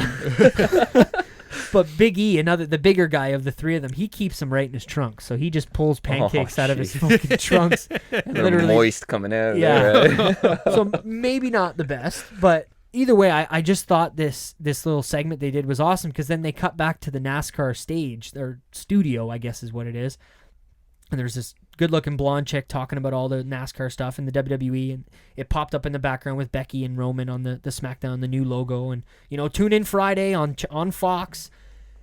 And then the Bump and Run Bandit walks into the scene, and they're chirping him like, "What are you wearing?" He's like, "Oh, this is my character," and he's about it. Like, I loved how embracing this guy was of the character, and then he even had his own rhyme to it too. Oh yeah, he did. He started rhyming to New Day. I totally forgot about that. Yeah, wasn't the best, but no, yeah, it certainly he tried. Wasn't the best. Phil's like, so does the New Day rhyme? I'm like, I guess kinda sometimes, yeah. But then one of the people threw like a chair in, and the other guy was in a suit, and he kind of like went to fake hit the guy. I don't know. I just love that it's relevant. Wrestling is maybe becoming more relevant. Yeah. More mainstream, in the main. That's the next word I was going to say. It's not you're in high school anymore and like, wrestling's fake, right? Yeah. Fuck you. Yeah. And that's, you do a backflip off that. I want to see you take a suplex. Exactly. Some of the spots in the matches in AEW, when Phil again had seen it for the first time in 15 plus years, you couldn't believe it. Like some of the suplexes off the top rope and the crazy moves that they were doing. It's like you said, the talent is not getting hurt. No, that's the art form, is the not getting hurt. Mm-hmm. Yeah. The fact that you can go out there, have that kind of match, do a bunch of crazy shit, and then go in the back and clink beers and maybe just, wrap up one little bandage. When you get trained to be a wrestler, it's not, you're training how to do a move, you're training how not to get hurt. Yeah. Literally like a stuntman. Here's how you do a suplex, and then it's like the next 2 days of classes telling you how to properly take the bump, how to protect yourself. So where to tuck your head and how to move and everything. All that. So, okay, this is off topic from what we were going to get at, and I specifically don't have a soundbite of him because he's not my favorite, but The Rock is back to SmackDown tonight, I guess. So what are your thoughts, both of you, being totally different, you having your memories of The Rock, and then you kind of knowing where The Rock is now, and I'll give you my thoughts in a second. I don't want to talk too much about SmackDown and hype up title matches and shit because it's happening today. So I just want to acknowledge The Rock coming on the show, and then just get your thoughts on maybe The Rock in general and whether or not he needs to be on this show. Well, I mean, we both know why he's there. It's someone to pull in more ratings, get as many viewers as they can for that first show on Rock. Absolutely. Or on Fox, excuse me. Yeah. First SmackDown on Fox. Yeah. So that's basically it. It's just get that biggest movie star, one of the biggest movie stars currently on the planet right now, that we can bring him back to the show that he started. That's true. And the fact that it's the show that he started, and I'm going to lay the SmackDown on you and stuff. I don't want to sound as a bitter fan. Maybe I'll get this in before you go, Phil, but I don't think we need him.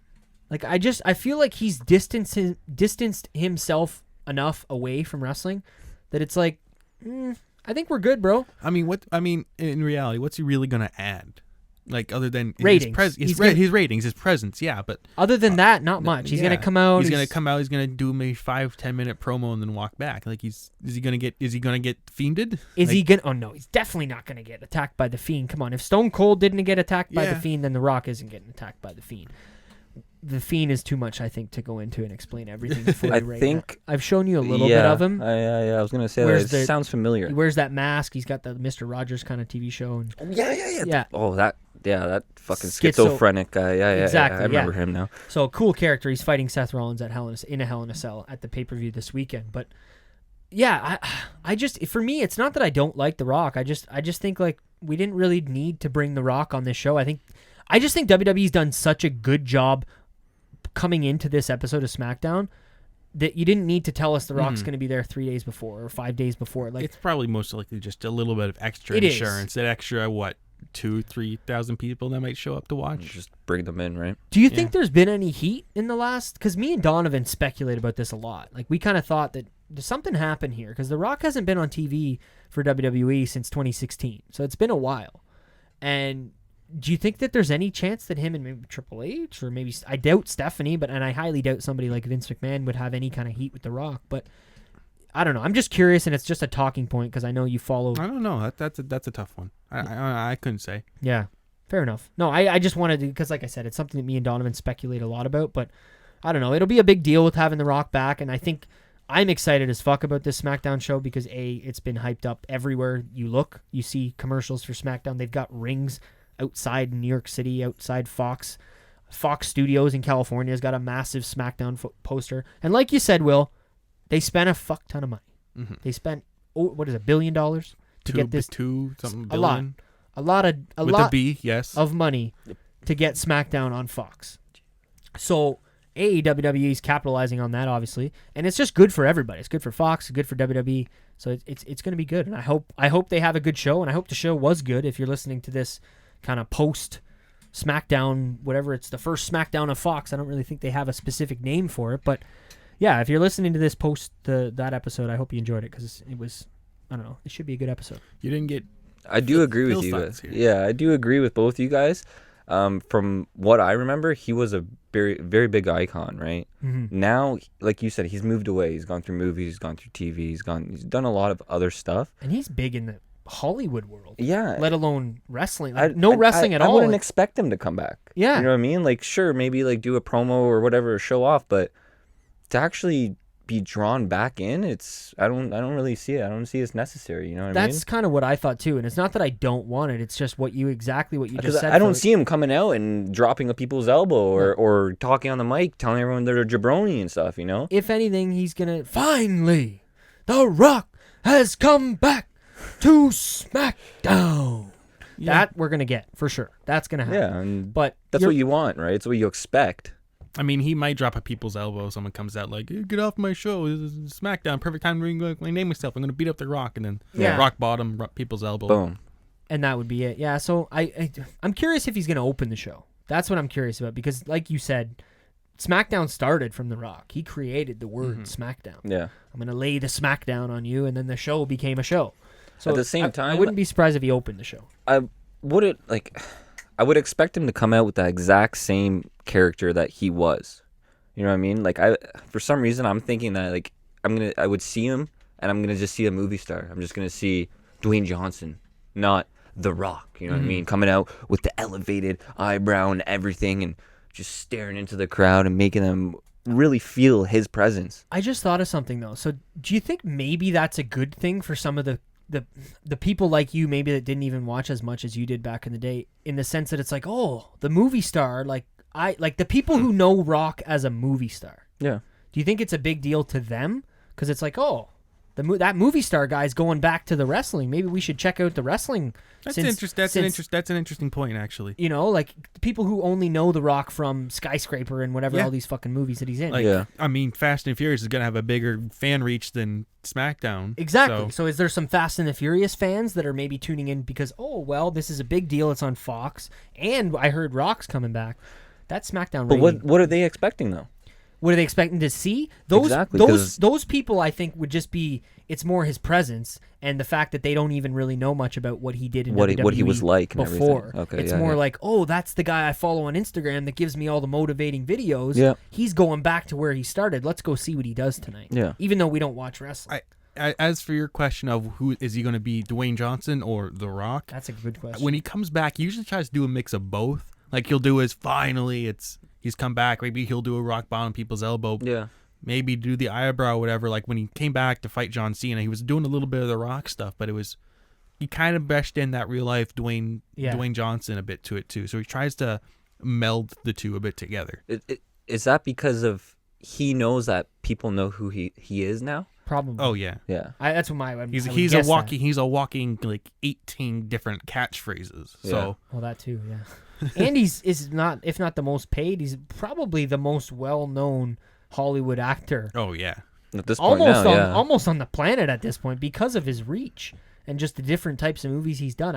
I still think he needs to. I don't want to get too much into a Rock career, film career, but I still think he needs to do some more serious type shit and maybe have a couple of those roles. I'm curious if you were to go up to random people on the street and just have a picture of him, The Rock. I wonder how many people would answer with that's The Rock or that's Dwayne Johnson. That's a good question. I think how current of a picture? New. I think you're talking about a new picture, right? Mm-hmm. So I think most people would say The Rock, but not because of wrestling. I think that's because of social media. And he still goes by The Rock, at The Rock on Instagram, and I don't know about Twitter, but I know for sure, and that's a major platform for him because I know famous people use him as a motivator to get up at fucking 3 a.m. and go to the gym. The guy's nuts, you know what I mean? He's on another level. Exactly. So, and his diet's crazy. Have you guys ever read what he eats in a day? It's mental. The amount of fish that he eats in one day is, and I could eat that in a week. It's crazy. Like, I'm not even exaggerating. Like, actually. But yeah, so, I don't know. I need to get a Rocky clip. That's really like one of the only legends. Do you smell? Yeah, something. Like if you smell or do you smell or fucking any of them. Finally. Maybe I should just get the finally. I don't know. But do you want to talk a little bit about Raw? I know you didn't watch any of this stuff, Phil, but I wanted to get some of Will's thoughts. I got the names right. On just kind of the open. I want to talk about Dominic and Brock Lesnar and Rey Mysterio. Okay. And then I want to talk about the end of the show with Bobby Lashley and Lana and Rusev. Wow, Rey Mysterio, eh? That's another name.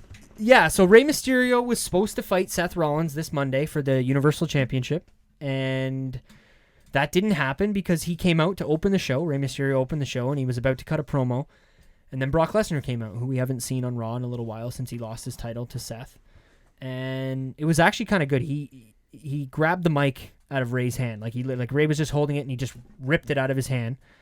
And then he gave it to Paul Heyman because Paul Heyman's still, I don't know how familiar you are with Brock Lesnar and Paul Heyman, but it's kind of his manager, guy in a suit, chubbier guy. He's the voice. He's the voice for Brock. Gives the mic to Paul Heyman, and then Rey Mysterio just grabs it right out of Paul Heyman's hand. And then Rey Mysterio's got the mic, and then Brock just looks at him like, what the fuck? And just picks him up and F5s him. Beats the shit out of him. That's it. Picks him up again, F5. Dominic, Rey Mysterio's son, is in the crowd. It's kind of hard for you because you don't know what he looks like, but he's bigger than Rey Mysterio. Like, this guy's big. He's a big dude. But he's what, 20? Something like that. Like, he's still young. He's young. Like, he's not a wrestler yet. He's training to become a wrestler. So he's ringside, and he's standing up, and then Brock, anybody who watched this knows, but Brock goes over, looks face-to-face with him, and then he sits down. And it's like, okay, all right, well, like, he's not going to fight Brock. Yeah. And Brock just looks at him and then turns around and then turns back around.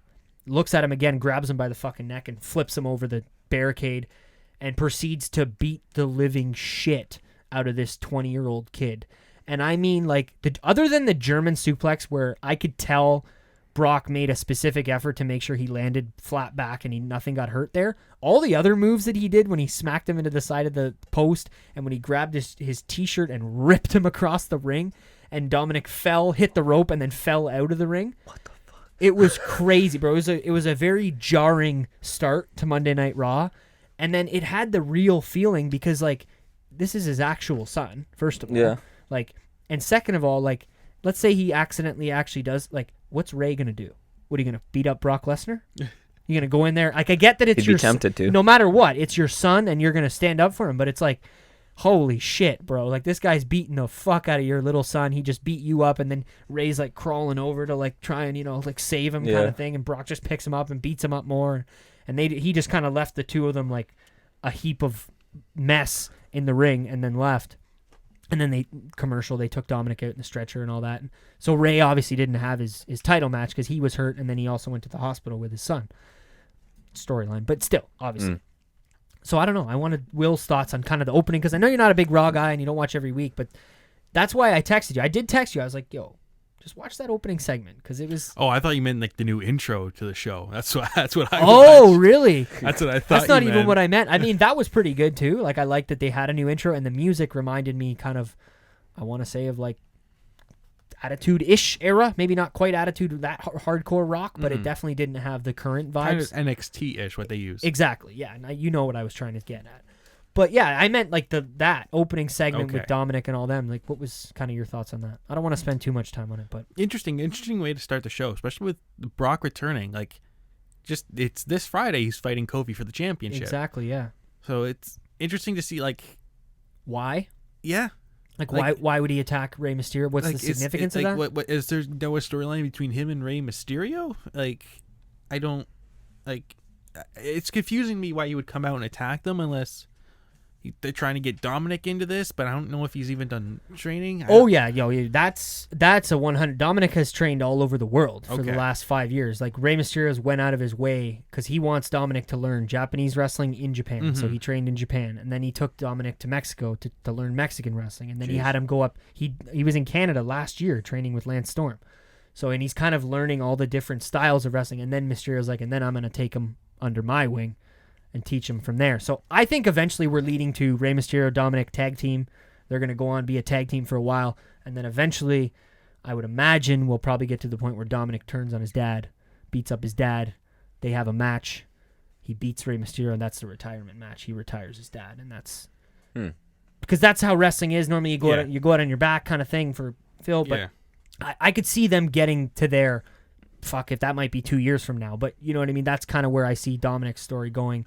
Maybe that's too predictable at this point. I don't know.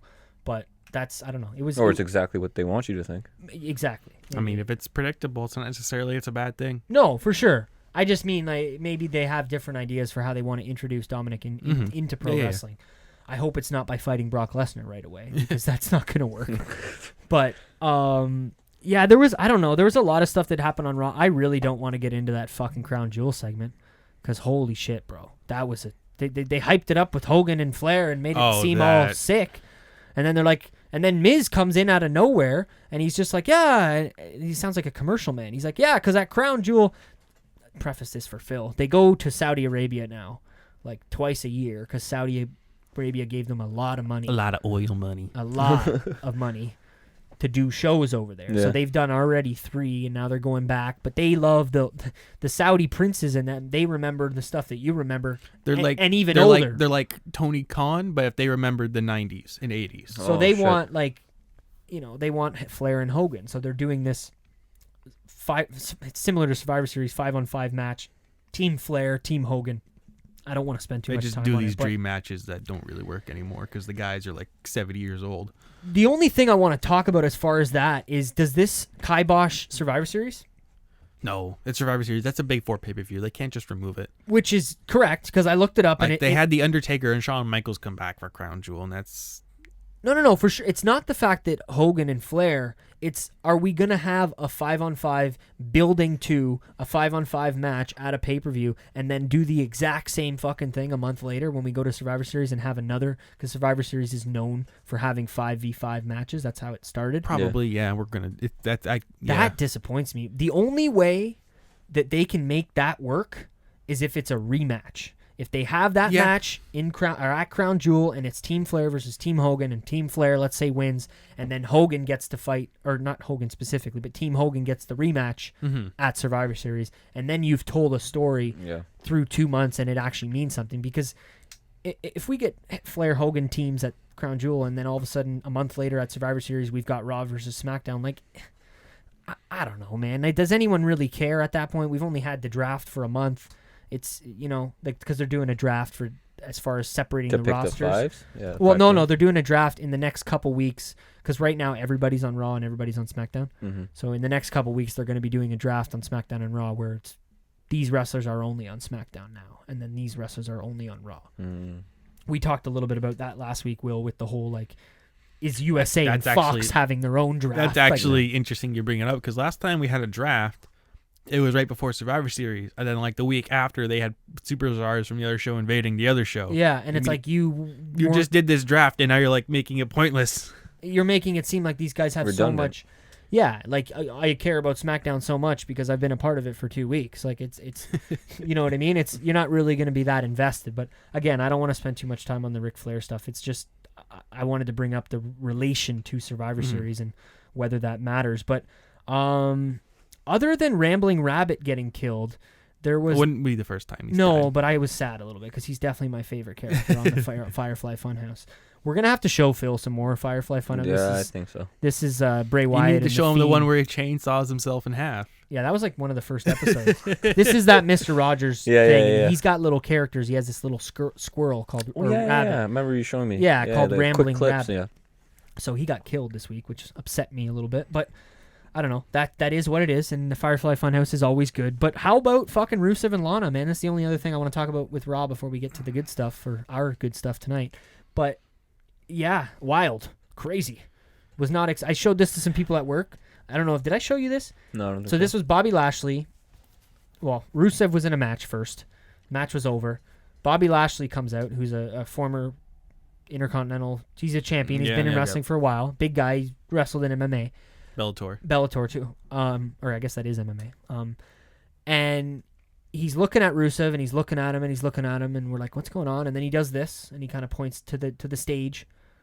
And then Lana's music hits, who's Rusev's wife. Like his real life wife. Not storyline wife. They're married, yes. Uh-oh. And then he's like, yeah. And then she walks up and then they just proceed to have the deepest makeout session for 4 minutes.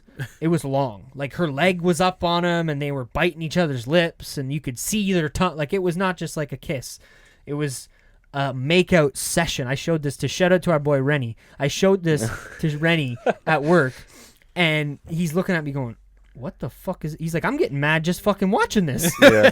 And that's why I said, I'm like, would you be okay? He's like, fuck no, I wouldn't be okay with that. And they're fucking actors. So I'm curious, like, your thoughts and if this was okay, but I just wanted to say at first, before you guys speak, I think the reason that this happened with these two is because of Lana. I don't think you could have done this. Let's pull two names, Seth and Becky, for instance. Not that we're going to put them together on TV anymore as of late, but Lana used to be an actress.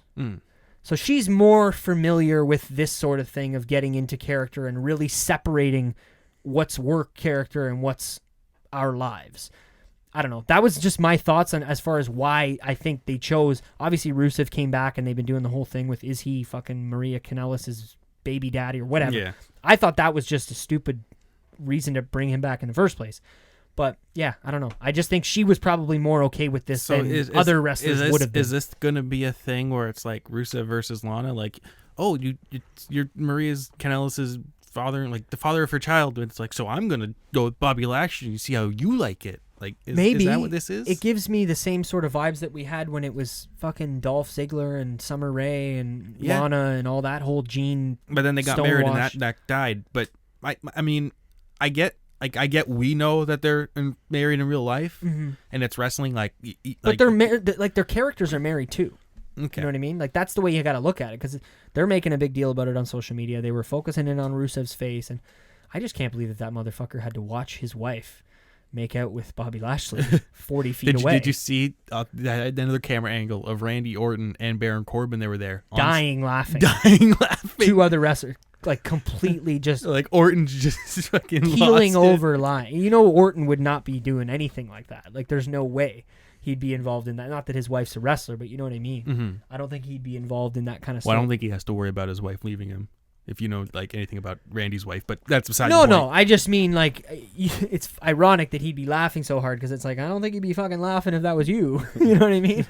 Certainly not. But it was an interesting way to close the show. I have no fucking idea where they go with this. I don't know what I don't necessarily think it should have closed the show. It's just it was a holy shit moment, and I think that's why they chose to use that as the final moment of the show because maybe they didn't really have much else in mind. I guess it's kind of like how AEW ended their show, or it wasn't like a lead in to next show. It was kind of like a what just happened. So now I kind of gotta tune in next week. Yeah. But yeah, it was a decent episode of Raw. I don't know why it was a season premiere. I liked all the new logo and I liked the new set. Season 32. Is that? Did you look that up? Or? No. You're not going to pick up the new episode or a new season box set? No. Okay. But yeah, the new set we talked about was nice. We talked a lot about it last week, me and you, Will, and with Donovan, but the commentary guys didn't do it for me. I wasn't a big fan of the new team. Vic Joseph is okay, and Jerry the King, I'm sure you remember him. He's back, and he's on Monday Night Raw. He did a good job, but I'm not a big fan of the other guy. I find he doesn't speak at the right time, and I don't mean like he shouldn't speak. I just mean like his timing is off. And he's not coming in at the right moments. He thinks it's time for him to say something, but then the guy's not finished saying what he's saying. That, or even just maybe it's time when, like, there's certain moments where, like, and you know this from watching, silence is good. Like, let the wrestlers tell the story. We don't need to embellish more right now. You know what I mean? And it's not all about the announcers. But if they're going to focus more on calling the actual fucking matches, I'm not going to complain because that's what I want. It's the bickering of not having to hear Corey Graves every Monday is going to be very nice. That's all I have to say. Well, you'll hear him tonight. Yeah, I'm going to hear him tonight when I watch SmackDown, but I don't know. If that's everything I think we got with the old wrestling.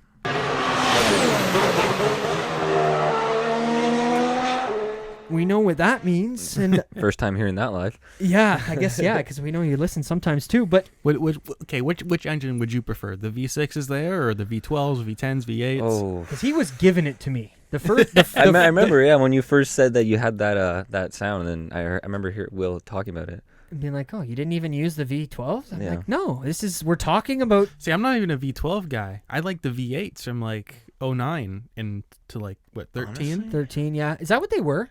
They were V8s. They got those, because we were talking about that yesterday, and we were like, I don't know how they get those V8s to be so fucking loud and so windy. Screaming. Yeah. I thought they were 10s. Because I guess 10 was like Schumacher, 2002, 2003, 4, 5. Those were V10s. Yeah. And then even earlier to like that. Early turn of the century was V12. V12, like the 90s. Because I seen that GIF, the shout out that they posted this week with WTF1 with the Vettel, like saying, bring back the fucking V12s. And it was all the stats of Ferrari. They weren't that good. Ferrari DNFs in the V12 era.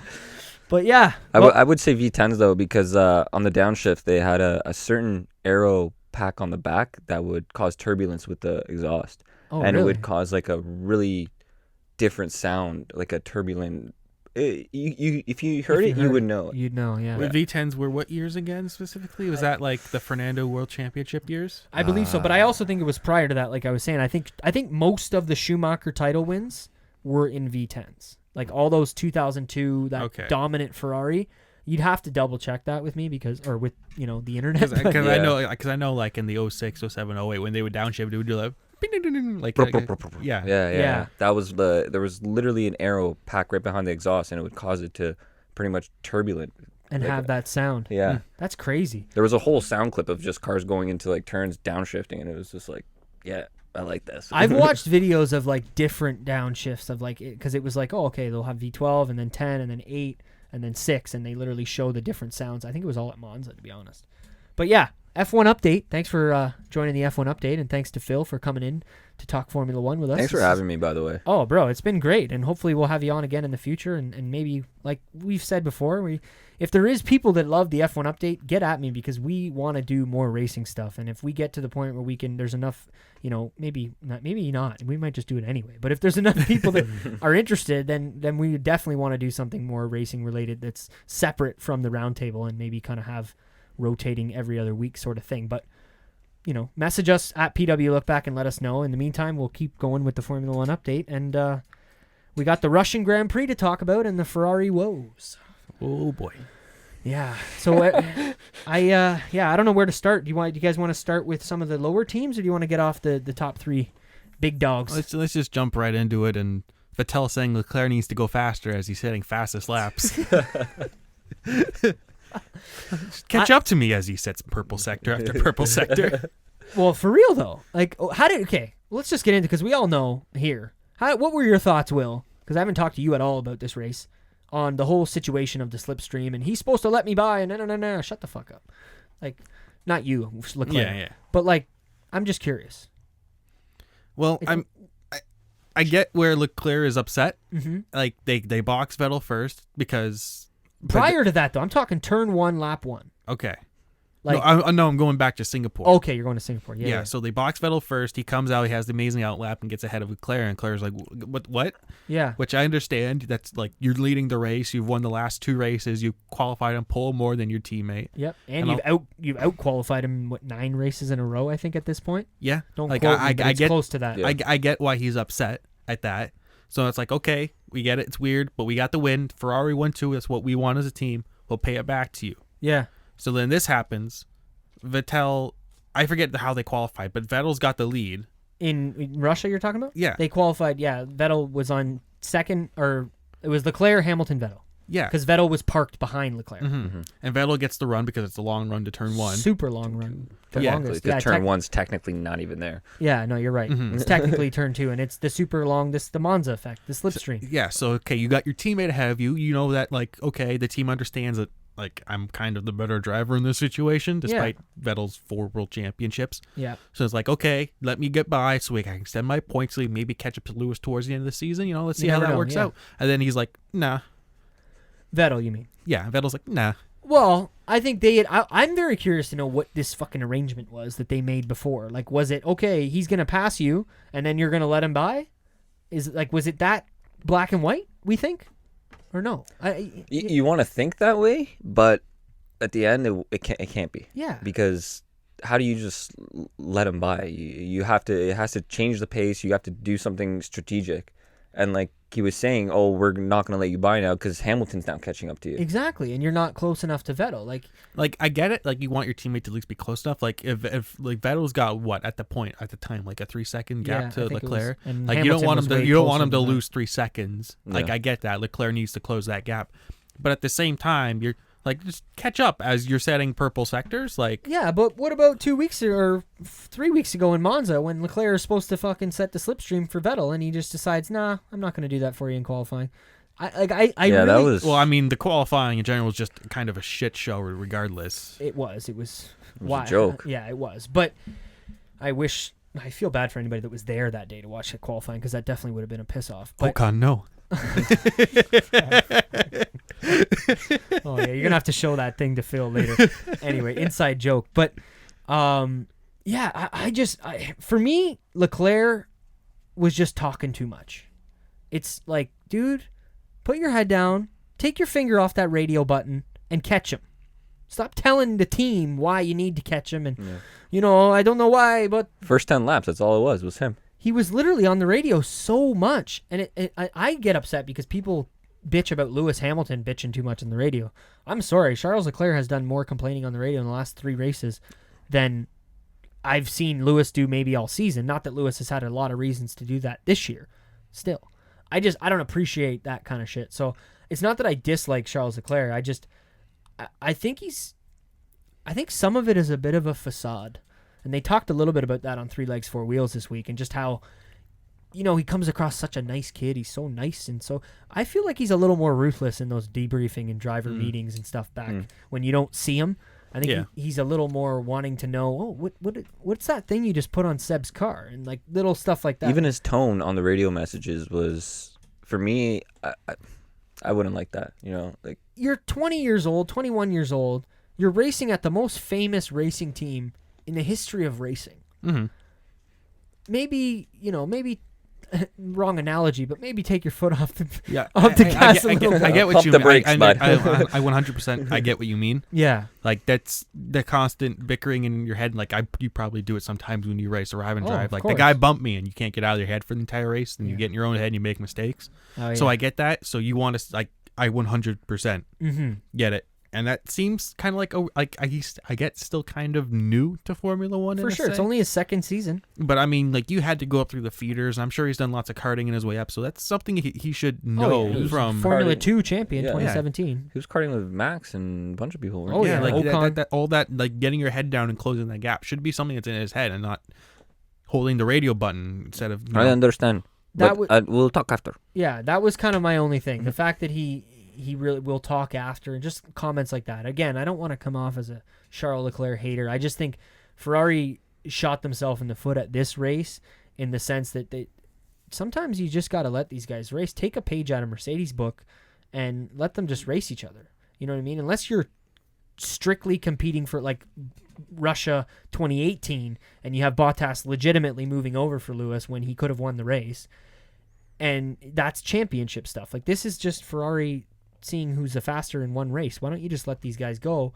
And then let's say they let them race and Leclerc can't catch him, and then Vettel's engine fucks off and you don't screw him over in the pits because his stop was a second longer than Leclerc's. Leclerc did a 2-second pit stop and Vettel's was 3. Yeah. Some of that was manufactured. I don't care what anyone says. May not all have been, but they definitely did some finessing. I don't know how much you can finesse that 1 second. That one mechanic just went twice. Exactly. You know what I mean? So, no, you're right. That's what I mean. How do you finesse 1 second? But it can be done for sure. Anything, really. Shout out randomly. This is just because you brought up the pit thing. Shout out to the Mark Presley book, Beyond the Pit Lane, or what was it? Life of an F1 Pit Lane? Life of a Mechanic. Life of a Mechanic. Yeah.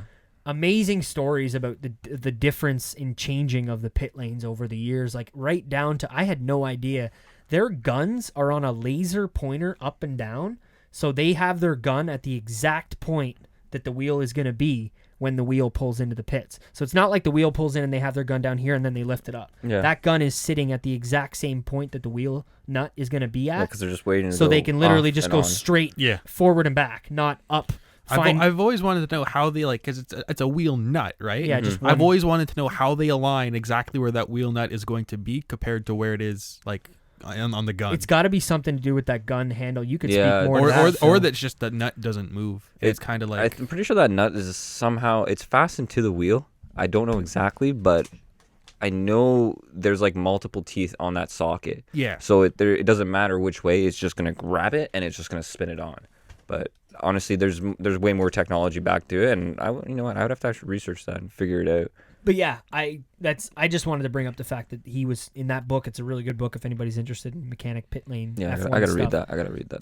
I'm still actually, with all the technology they currently have in F1, I'm surprised they still use the actual wheel jack to jack up the car instead of the air jacks that a lot of GT3 cars use. They come from the bottom of the car. Yeah, that's what they did in kart. Remember that's more weight though. Yeah, it's more weight, but if every team's using it, it's not really an issue. That's true. But is it?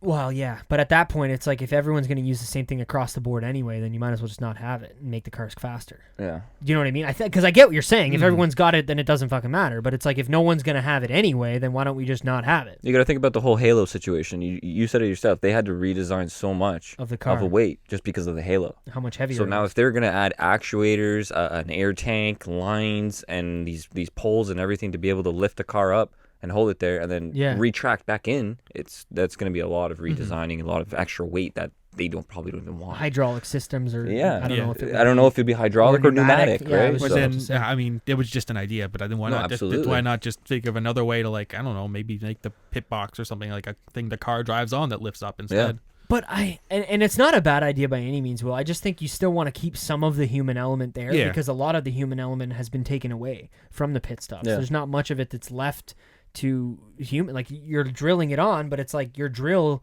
is telling a signal to then tell all 4 drills that they've been taken off, and it's been, which then sends a signal to. But at the same time, that's kind of what F1 is. It's the pinnacle of technology in racing. Yeah. The only thing that should, in theory, remain human is the driver. Yeah. So. And then we're mentioning the jacks. I'm pretty sure it was Raikkonen. His front jack had an issue coming out when they were trying to take it out. Yeah. The guy was pulling it. Did he get pushed over? No, one of the other mechanics grabbed him, and they both just fell back, and then he's gone. I remember seeing the guy. I was like, "What the hell?" All it was something must have not released because you see him pulling that lever, and it wasn't going anywhere. It didn't pop out from the car. Weird. Yeah, it was interesting. I was like wondering. I watched that clip a few times just to see like what was actually happening, but it's too hard to tell. Yeah, It was funny seeing them fall back though. That's what I was gonna say. I've been there. I've been there multiple times, just reefing on something and it slips and you're just gone. Completely lose it all. What about Mercedes? Did they kind of luck into this one, the 1-2, or what? I think they had the better strategy this race. I think so too. Definitely the better strategy. I mean, if Vettel didn't have his engine failure, it's hard to say who would have won and come out on top. Exactly, but I think those medium tires would have come into play because they were on mediums, I think, and the other guys were on softs, if I can remember right.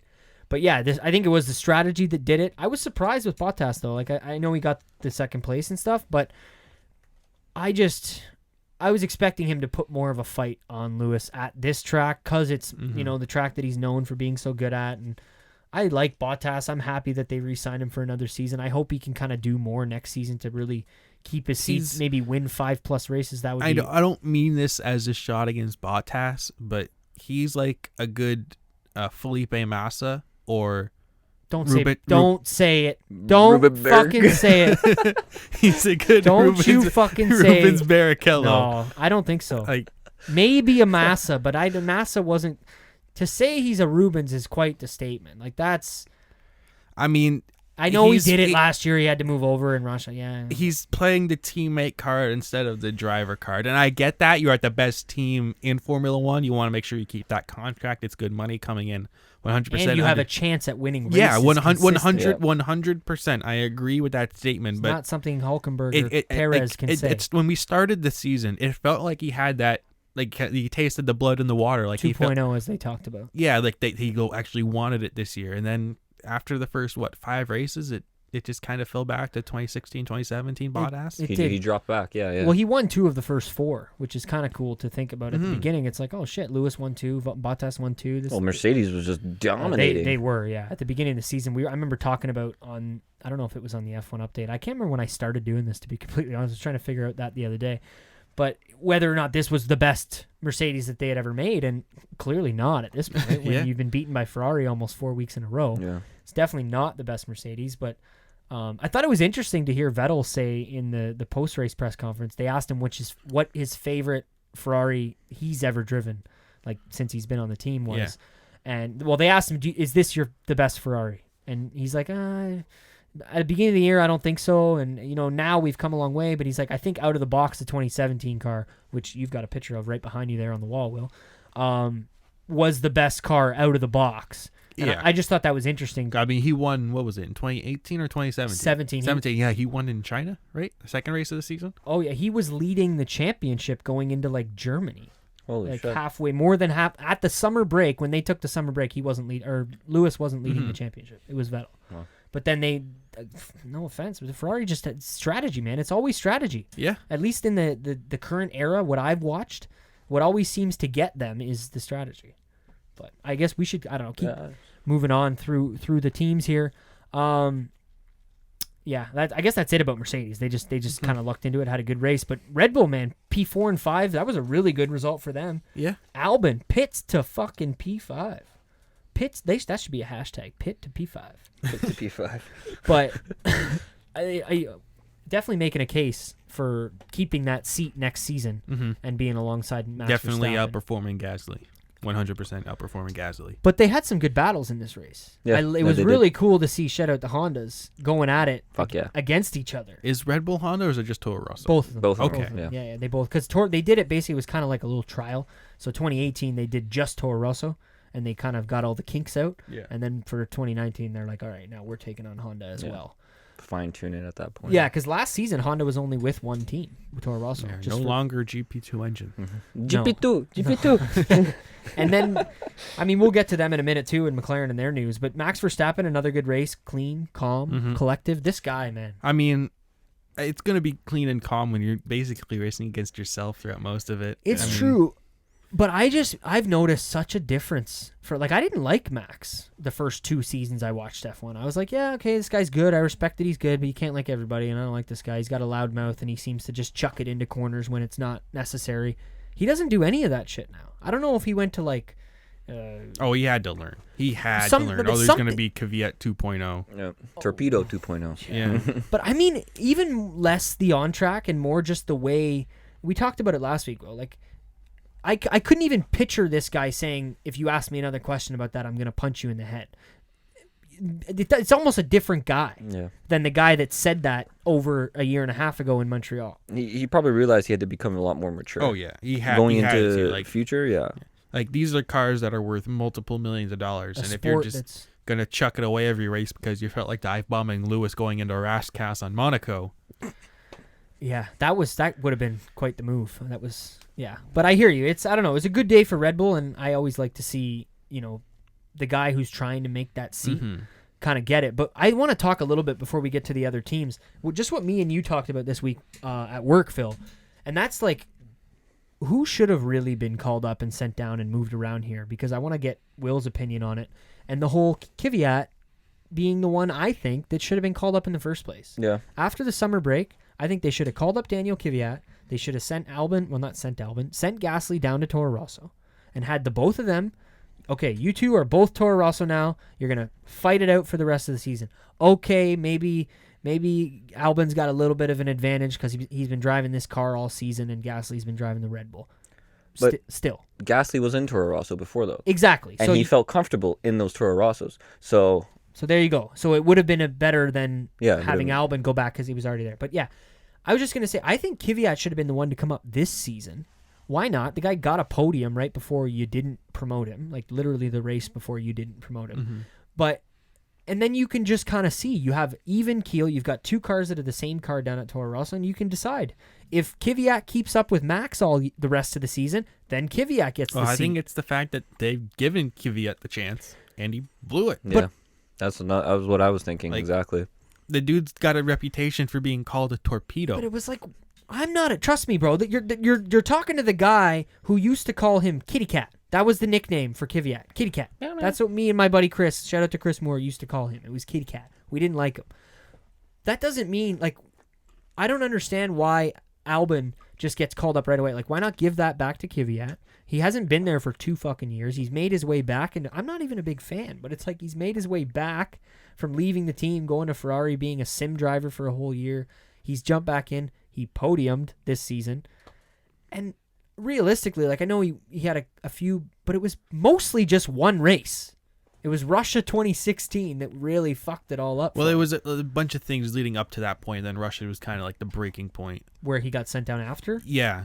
Because at that point, Russia was... I liked Kvyat after he went back to Toro Rosso because that was a man with a fire. Like, he was trying to get back to Red Bull. Gasly like right now, basically. Oh, yeah, but for the most he part, was working, actually. Thank you. He took the words out of my mouth. But, like, it was a man that was like, I wanted to race. Like, he would make a pit stop. He'd gain 4 positions on that out. Like, he would go crazy doing his best to try and show, like, I'm a fast driver. I deserve to be at that team. Yeah. And he's still trying to do that. And I like that. Like, if that's performance for the team, and that's maybe why they kept him there.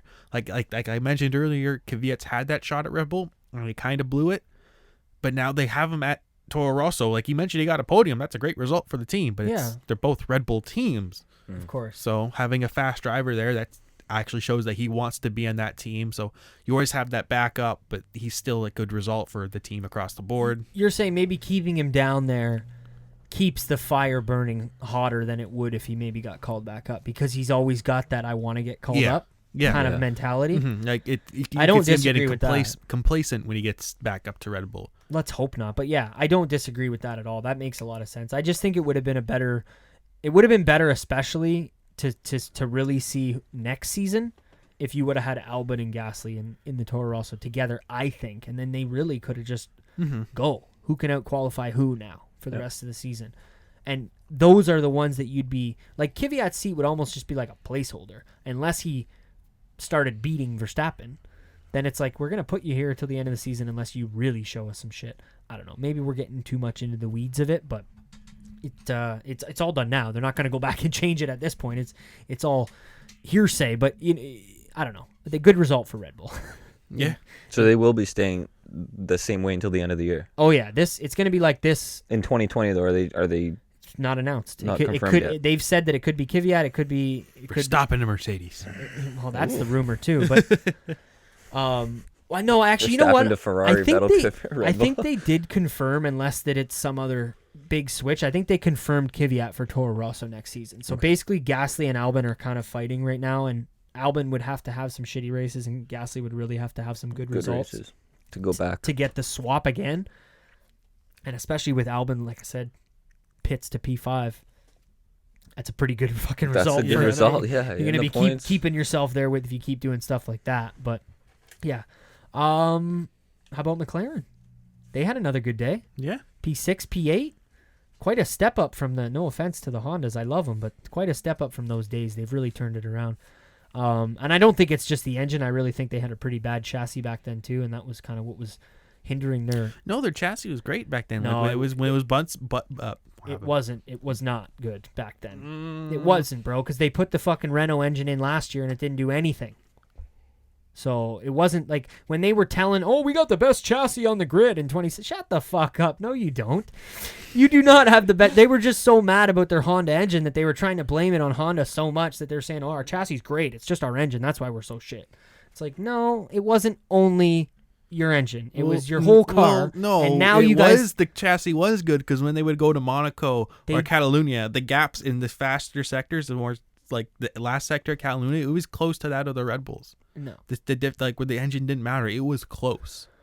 Their chassis was good. McLaren's chassis was good. The engine was definitely. I don't want to get into an argument on the show, man, but that's just not true. I get it. You work for Honda. No, I get it. But it has nothing to do with that. Like I've done my research on this, and I know, like their chassis was not as good as they were saying it was at that time because they were claiming. Maybe not as good as what they said it was, but it wasn't bad. Okay, fair enough. It was better than some other teams on the grid, Sauber and maybe whoever the Williams at the time. I'm not sure. No, I think Williams, that was when they still had the Martini logo, so I think they were still fine at the time. No, not 17. They weren't very good because that was the Lance Stroll. Yeah. Their last good quote unquote year was 16. I think that's when they had Bottas and that. Exactly. Yeah. Because when they got Lance Stroll, they never really.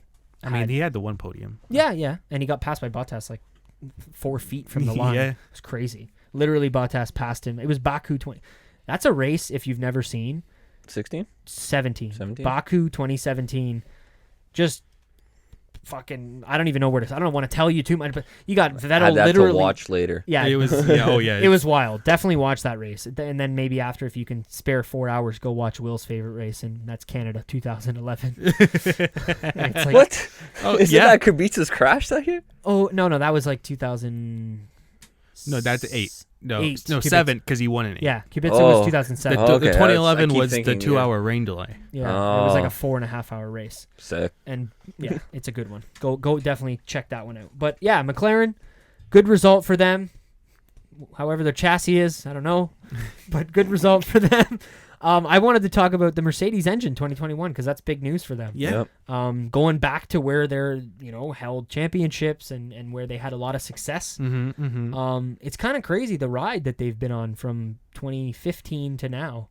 Kind of, from Honda for a few years and the GP2 stuff. They were Mercedes for long time. Oh yeah, a long time. But how long was that? Because they had Honda in the 90s with Senna. And then did they go to total? Did they go to Mercedes at what year did they first? They were Mercedes with the Mika Hakkinen and all that shit. Yeah, so that was all Mercedes, and then the silver Valvoline car with Alonso and Hamilton.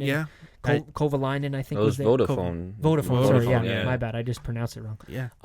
That was a Mercedes engine. They switched to Honda in 2015. That was the first year. Yeah, when they first introduced the hybrids. Right? No, it was a year after because the first year the hybrids was 14. But either way. Yeah. I'm surprised they didn't have a better result that year because Mercedes did really well with the hybrids. because that's why Williams was getting fucking pole positions back then, because it was the first year of the hybrids, and Williams had a hybrid and Mercedes engine. But yeah, what were we saying? The how many years they switched? I think it was to Honda 2015, 15, 16, 17 was all Honda, 18 and 19 Renault, 20 is it next year? Yeah, 20 also Renault, and then 2021. 21 will be Mercedes. Yeah. So I guess 3 years, kind of off. With Honda and I Renault. I get they kind of wanted to rekindle that Ayrton Senna magic with a Honda engine for sure. But I mean, why fix what isn't broke? With the Mercedes stuff. Yeah. Yeah. Oh, that was definitely the goal with going back to Honda, was let's try and regain some of the magic we had in the late 90s and early 80s, or late 80s, early 90s. My bad. Yeah, the golden era. Those are some of the nicest looking cars in the history of Formula One, in my opinion. But I really like the 07, 08. Yeah, there's a lot of aero though. I like the aero. It's Formula One. Like the bullhorns. I know what you mean, but I love that. I love that aero. Like, is this Formula One? I want the car to look like it's a spaceship. You're not wrong, because if I can choose between the current 2019 front wing or the 2018 and 17 front wing, I would personally choose. But that's just aesthetically. For the racing, the streamlined cars that we're going to get in 2021 and that we had in the 80s, the racing should be. It makes it better for the racing. The racing should be top, but. I hear you. When it comes to look, it's the 07, 08, 06, kind of that. Yeah, those front wings were weird, where they kind of had like the. It looked that goes back to what we talked about last week on the show, and then maybe the Spygate. But yeah, that's true. We talked a lot about that last week. For that. But the best was talking with Donovan last week, and Donovan's like, "Spy what? What are you guys talking about?" Kind of had to break it all down for him. It was really cool. Like, this isn't wrestling. Yeah, exactly. Right. Wait, Crashgate? What? How about Kimi? Kind of a little poor start, false start, ended up finishing P13. Jump start. Yeah, jump start. What do you want to call it? He kind of just like my finger slipped. He like moved forward a bit, and then I guess he had to reset everything on his steering wheel. And by the time he had reset everything, everybody was just driving around him. So I guess P13, but I think there was only 15 finishers, so that doesn't. Yeah, 5 total DNFs. Exactly. So 15 total finishers. So P13 isn't really that good in the end. What about 3-1? Grosjean, Ricciardo, Giovinazzi, turn 1. A little bit of a sandwich? As 3 legs, 4 wheels put it, Grosjean was the least responsible. As much as he's maybe not always the least responsible, he was definitely the least responsible in this one. He was in the middle, right, for that one? Yeah. It was... Grosjean. No, Grosjean was on the outside. Yeah. Giovinazzi in the middle, Ricciardo on the inside. And it was just... they just went like inwards, and Giovinazzi, you just see Giovinazzi's hands are just straight, and then it's just boom, boom. He literally got sandwiched. Yeah. It was an Australian-French sandwich that with an Italian meat in the middle. But it was, all 3 cars kind of went into each other. I just felt bad for Grosjean, because he comes on the radio, it's like, oh, we work all weekend for this. And all this for nothing. To get taken out on lap 1, it's, and it sucks. Like, you got to think about the mental strain that they go through in practice and qualifying alone. So, and then, hyping yourself up for a whole night and a whole morning to do a race and not only be taken out that quickly. On turn 4. Exactly, yeah. I'll give Ricciardo credit for trying to make it back, and then I think he pitted for new tires and tried to do a few laps and just wasn't worth it at that point. I think there was something else wrong with his car after the fact. Yeah, sometimes they say that, and I just think it's like, let's not waste our engine to finish 19th. Let's save it. Let's save the engine so we don't finish in 19th. Dude, that was the entire thing. What was it? Abu Dhabi 2016, where it was Rosberg and Lewis. I watched that live. And Rosberg had the slow car, like his hybrid unit died, and like, okay, retire the car. Car's done. And it's like, no, I want to stay out and race. That wasn't that race. Oh. That wasn't, because 16, the one you're talking about, was when Lewis was driving really slow. Rosberg was in second, Lewis was in first, and Lewis was like slowing down to let Vettel, who was in third, catch Rosberg, because if Vettel passed Rosberg, Lewis won the championship. If Rosberg stayed in second, then Rosberg won the championship. They had Paddy Lowe, who was like, at the time, I'm not the equivalent of Toto, but certainly not James Vowles, like who's Lewis's race director. Engineer, yeah. It was a guy who was a higher up, and he came on the mic and he's like, "Hey, Lewis, we need you to speed up. You're going too slow." And Lewis was not happy. He's just like, "Yeah, well, I'm losing the world championship right now." So I'm pretty sure what his exact words were, "No, I'm pretty comfortable at this speed." Oh my god. He did say something about, "I'm losing the world championship right now," but I think you're right. He did say that as well. It was just, I don't know which one you're talking about with Rosberg, but you're right. It happens. So, how about the double DNF for Williams? Apparently there's upsetting. some controversy about this, that they retired Kubica? yeah. I think it was a safety thing. Me and Will. I think that's the thing is, they never said why they retired him. They just retired him, and I think some sponsors are upset about that. There was an interview with Kubica, and they asked him, and he was like, "I can't talk about it. I can't say anything." Yeah, it was really weird. He's like, "Yeah, I don't know. I can't say anything." If you see the interview, it's exactly the way Phil is describing it, and they're like, "So what was wrong?" And he's like, "Well, why did you have to retire?" I can't talk about this. Yeah, that was literally it. I can't say. I think it was a safety thing. I mean, if they came out and said it was a safety thing, we don't want his brakes to do the same thing that Russell did. Then they should have came out right away. It would have come out, and it would have been fine. But the fact that they didn't say anything, he just retired the car. Yeah, I think some sponsors are actually upset at that. Yeah, there might be a lawsuit because of it. I watched the highlights because I missed the race, so I watched the highlights, and sure enough, at the end, I saw Kubica is out, and I'm like, what the hell? I had to actually track down why, and I couldn't find. There was literally just one lap into the box, and that was it. And it was like, what the fuck? Why? I wonder if it's something more bigger than. Well, 3 legs, 4 wheels. They mentioned it was also a potential suspension issue. But I meant like conspiracy wise, like maybe his arm hurt. And he was like, "Yo, well, it's fucked up, man." Well, that's what. No. I'm not trying. I mean, seriously, like, it could have been something of that where it was like, maybe we're not okay. We're not going to say his arm. You don't want to push him, and they don't want to put that out into the. I'm not saying that's what happened. I just maybe, you know what I mean? Yeah, I know.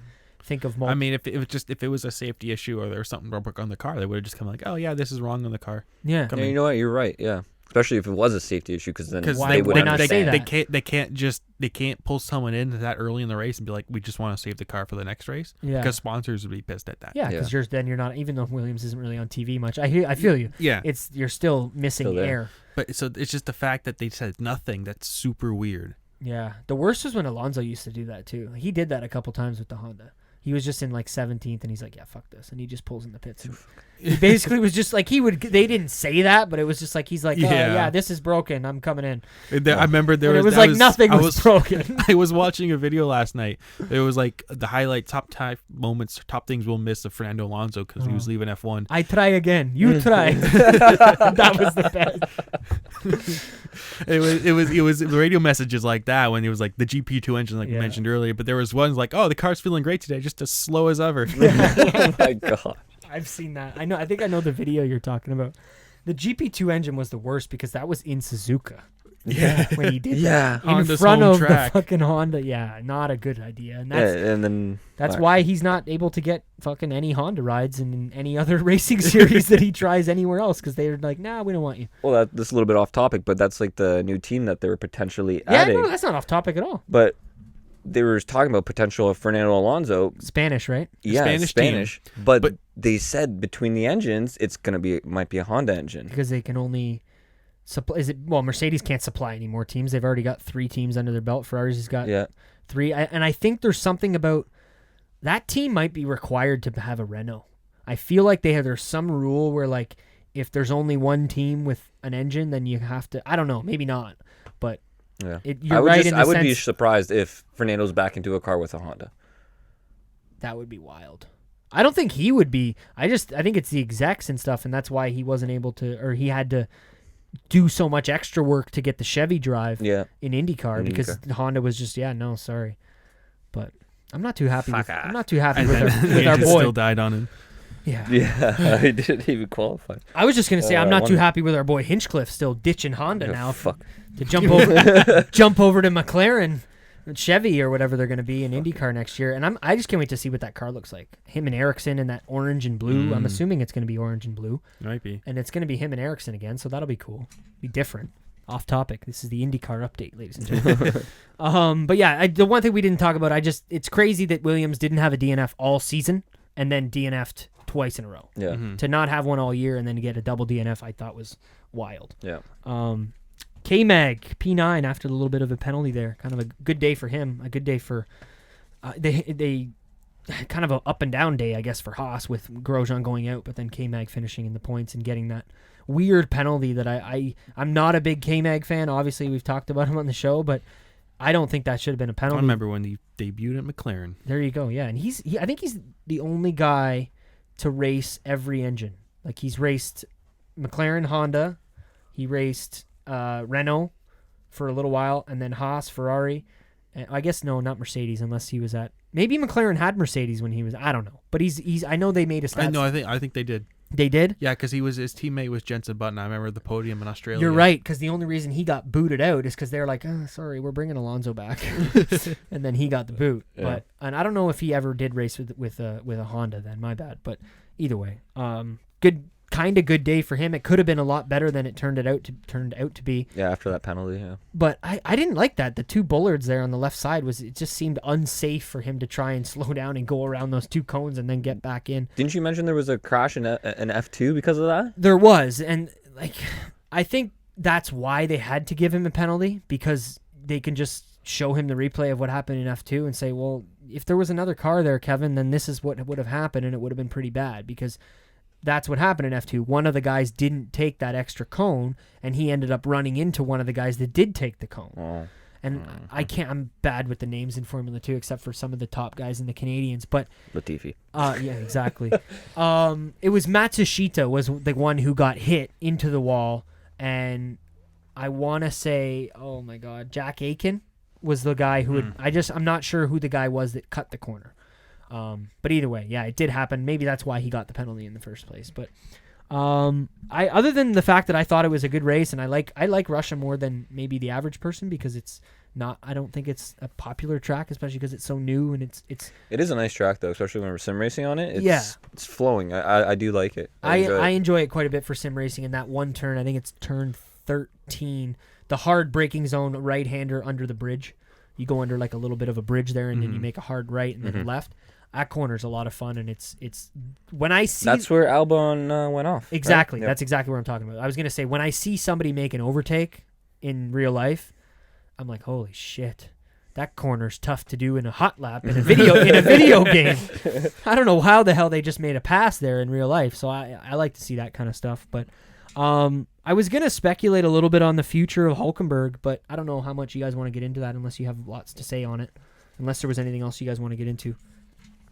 Honestly, Hulkenberg, he's been in it for a while. He's been on the cusp of getting podiums. He's been on the cusp of having a good team. I mean, if he was to go to a good team, I'd have to say, I don't know, let's say Ferrari picked him up. He'd probably fill the same role as Bottas, most likely. Oh, fuck you. No, that's just because I like Bottas. But no, I hear you. So basically you're saying you're not going to be upset if he leaves Formula 1 because he's been given enough of a chance. Yeah. He's had opportunities. He's come close. He's kind of thrown it away. Like I mentioned, I think it was last week, the Brazil race where he's fighting for the podium and then kind of had a crash. And then lost it. You mentioned it last. I thought you meant Brazil was last week. I was like, well, you know that Brazil was not last week. But no, yeah, you're right. He was fighting for a podium in Brazil, and then this year in Hockenheim in the rain, if he might have been able to hold that down till the end of the race, who knows? He might have been in third in the podium too, but he hit the wall coming around turn 1. So I don't know. I want him to go to IndyCar. I've said it for a couple weeks, but I don't know about you, Phil. Do you have any thoughts on Hulkenberg? Not really, no. Bring back the green helmet.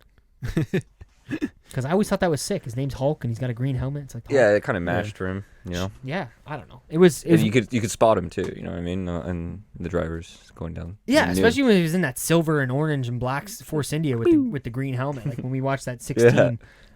Beginning the start in 16 and him going off at Singapore. But we'll do just a light preview of Suzuka because we'll talk more about it next week with the show being, obviously there's another show before the next race. But Suzuka, it's in Japan. This is one of the classic races, one of the OGs, I guess you would say. Many a moment. Oh, fuck. That's for sure. How many moments do we have in turn 1 at Suzuka alone? Depends how far back you want to go. From World Champions, and I know Phil hasn't watched my Senna DVD yet, but keep your eyes peeled because... How many times am I going to see that track or that corner? Enough. That's for sure. So 5.8 kilometers, 18 turns. Track record is 1:31.5 from Kimi Räikkönen in 2005. Wow. So that's a bit different. I like when we get to see those I don't like when we go to the tracks and it's just like, oh, lap record last year, and it's just every year it's just the last year. I mean that it wasn't like that for a while. It was until I think it was last year or 2016 where that started happening. I think it was started breaking the laps. I think it was 17-18 because the cars got way wider, the downforce. Yeah, they way more downforce. That's when we have the issue we have now. But before that, it was always like 2004 cars that were setting the records. Well, like Monza, because I think Schumacher still has the record at Monza for fastest lap. I know Kimi broke the record for, I don't know how you word this, but like average speed around the track. So it's technically like they call it the fastest lap because he's moving the fastest, but it's not the best lap time. That was when he beat it was last season, 2018, he beat Montoya's record from 2004. Yeah. I don't know what the track record, and not that it's relevant to this, at Monza is, but I know for this one it's a 1:31.5 from Kimi in 2005. So with that being said, as of last year, was that the first year that they added the extra point for fastest lap? This year. That's this year. Yeah, they didn't even have that last year. I was going to say, because maybe that's when people were trying to battle during the race to get that extra point, and that's when they were setting these fastest laps or lap times. Going back to Alonso, I remember Alonso doing it for fun, like legitimately pulling into the pits, getting fresh set, and then just putting on a fastest lap at the end of the race. It's like it's always Alonso. The first race I watched, which was Monza 2016, he did that, and I remember being like, "Oh, does that matter? Is that a big deal?" Like I didn't know. It was like near the end of the race. It was like 10 laps left, and he pulled into the pits, put new tires on, and went out and set the fastest lap. And he's like, "Oh, at least we got the fastest lap." But there was no point back then. No, it's like it's irrelevant because you know you're not faster than Mercedes. It was more just to say like, exactly. So that's interesting. But even now with the point, it wouldn't matter because you can only get that point if you're in the top 10. Yeah. So that's what happened, wasn't it? Who had the fastest lap in Russia and they were dead last? What was that? Meg? No, K-Meg? No, K-Meg said it again in Singapore, which was funny because that's what I'm thinking. I was going to say I might thinking of Vettel because he crashed out. No, I was thinking of Singapore. How he literally went into the pit, got fastest lap, and took it away, and that was it. But it didn't matter. But it was. I think it was more for the fact that he didn't want. I think it was probably Vettel or Hamilton that had the fastest lap at the moment to not have that extra point. Possible. Yeah. Yeah, I guess that's what you're saying. He was rather than getting it for yourself, you're taking it away from somebody else. Yeah. I guess that's his strategy, Formula One. That's how it is. This is, I don't know, you probably knew this, Phil, but I don't know if you ever like put 2 and 2 together. This is the only track that's a figure 8. So this is the only track that like crosses over itself at one point, which is kind of cool. I kind of wish we had more of that, even if it was like, I don't know if this would be, you probably could never do that in Formula One, but imagine we had like tunnels, like an actual tunnel, similar to Monaco, but more like enclosed. If you have an accident in there, and then getting the cars out of there would be an issue. And no, never mind. I'm thinking Monza doesn't have a figure 8; they just have a bridge that you go under. Yeah. And it's funny you say that. Well, that was the original track. Yeah. That's why I was thinking that, but they don't go on that anymore. No, and then I don't know why I have McLaren 2005 written down here. I don't know why. Oh, that's Kimi's lap. Yeah, Kimi's lap. That lap in 2005. It was in McLaren. I was going to ask, was that the race where he started last and then won? Which one? Kimi?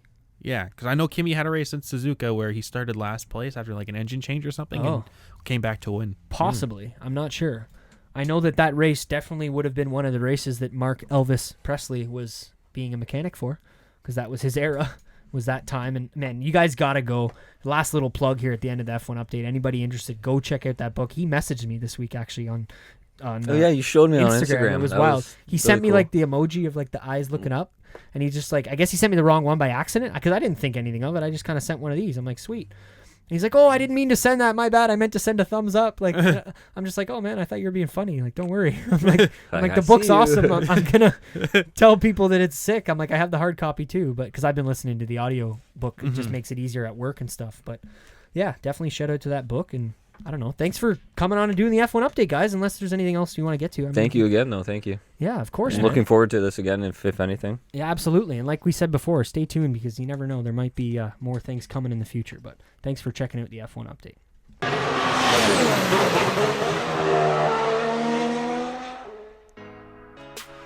All right, boys. It's been a good one. Like I said, thank you. It's been awesome. My pleasure. And yeah, we'll definitely be doing this again, even if it's something... I don't know. I got some ideas floating around in the brain, so stay tuned. But if you don't already, check us out on Instagram and Twitter at PWLookBack. Give us a follow. Send us a DM, PM. Which one's better? I keep trying to decide. I feel like a DM. message. Send me a message. Okay. All right. I like how forward Will was with that. Okay. Send us a message at PWLookBack. Send us an email, prowrestlinglookback@gmail.com. Hit us up on iTunes, Spotify, Podbean, YouTube. Hit the 5 stars. Leave a comment. We'd appreciate that. It means a lot. If you want topics or, questions, ideas, anything, get at us. We're curious. We always want to hear from the listeners, and we appreciate everybody that's checked out the shows. If you want to follow me on Twitter, it's at Salsa, SCELSA. At Lateral G, LATERELG. Philly_FK7, PHILLIE_FK7. There you go. That's a long one, but you guys are doing the spelling. I like it. There we go. I just spell mine because I feel like people are like, salsa? Salsa. I'm gonna type in salt. Yeah. Tostitos? Exactly. Chip? Hello? But yeah, follow us, the main one there, at PW Lookback. That's a good one. Like I said, send us some messages and let us know. Messages. But if you don't, check out Pure Oxide Premium CBD oils at Pure Oxide CBD on Instagram. Like I always say, no GMOs, THC free, lab tested. Plenty of different versions and bottles. Get in contact with at Justin.Brothers on Instagram and Twitter, I think. Maybe, I'm not sure. Just Instagram as well. And check out the website, pureoxide.com. Lots of reviews, hundreds, maybe thousands. No, I don't know. Hundreds of reviews on there. Check it out. It's really good stuff. I use it every week. This has been the Roundtable episode 56. I'm Nick. I'm Will. And I'm Phil. Stay classy, motherfuckers.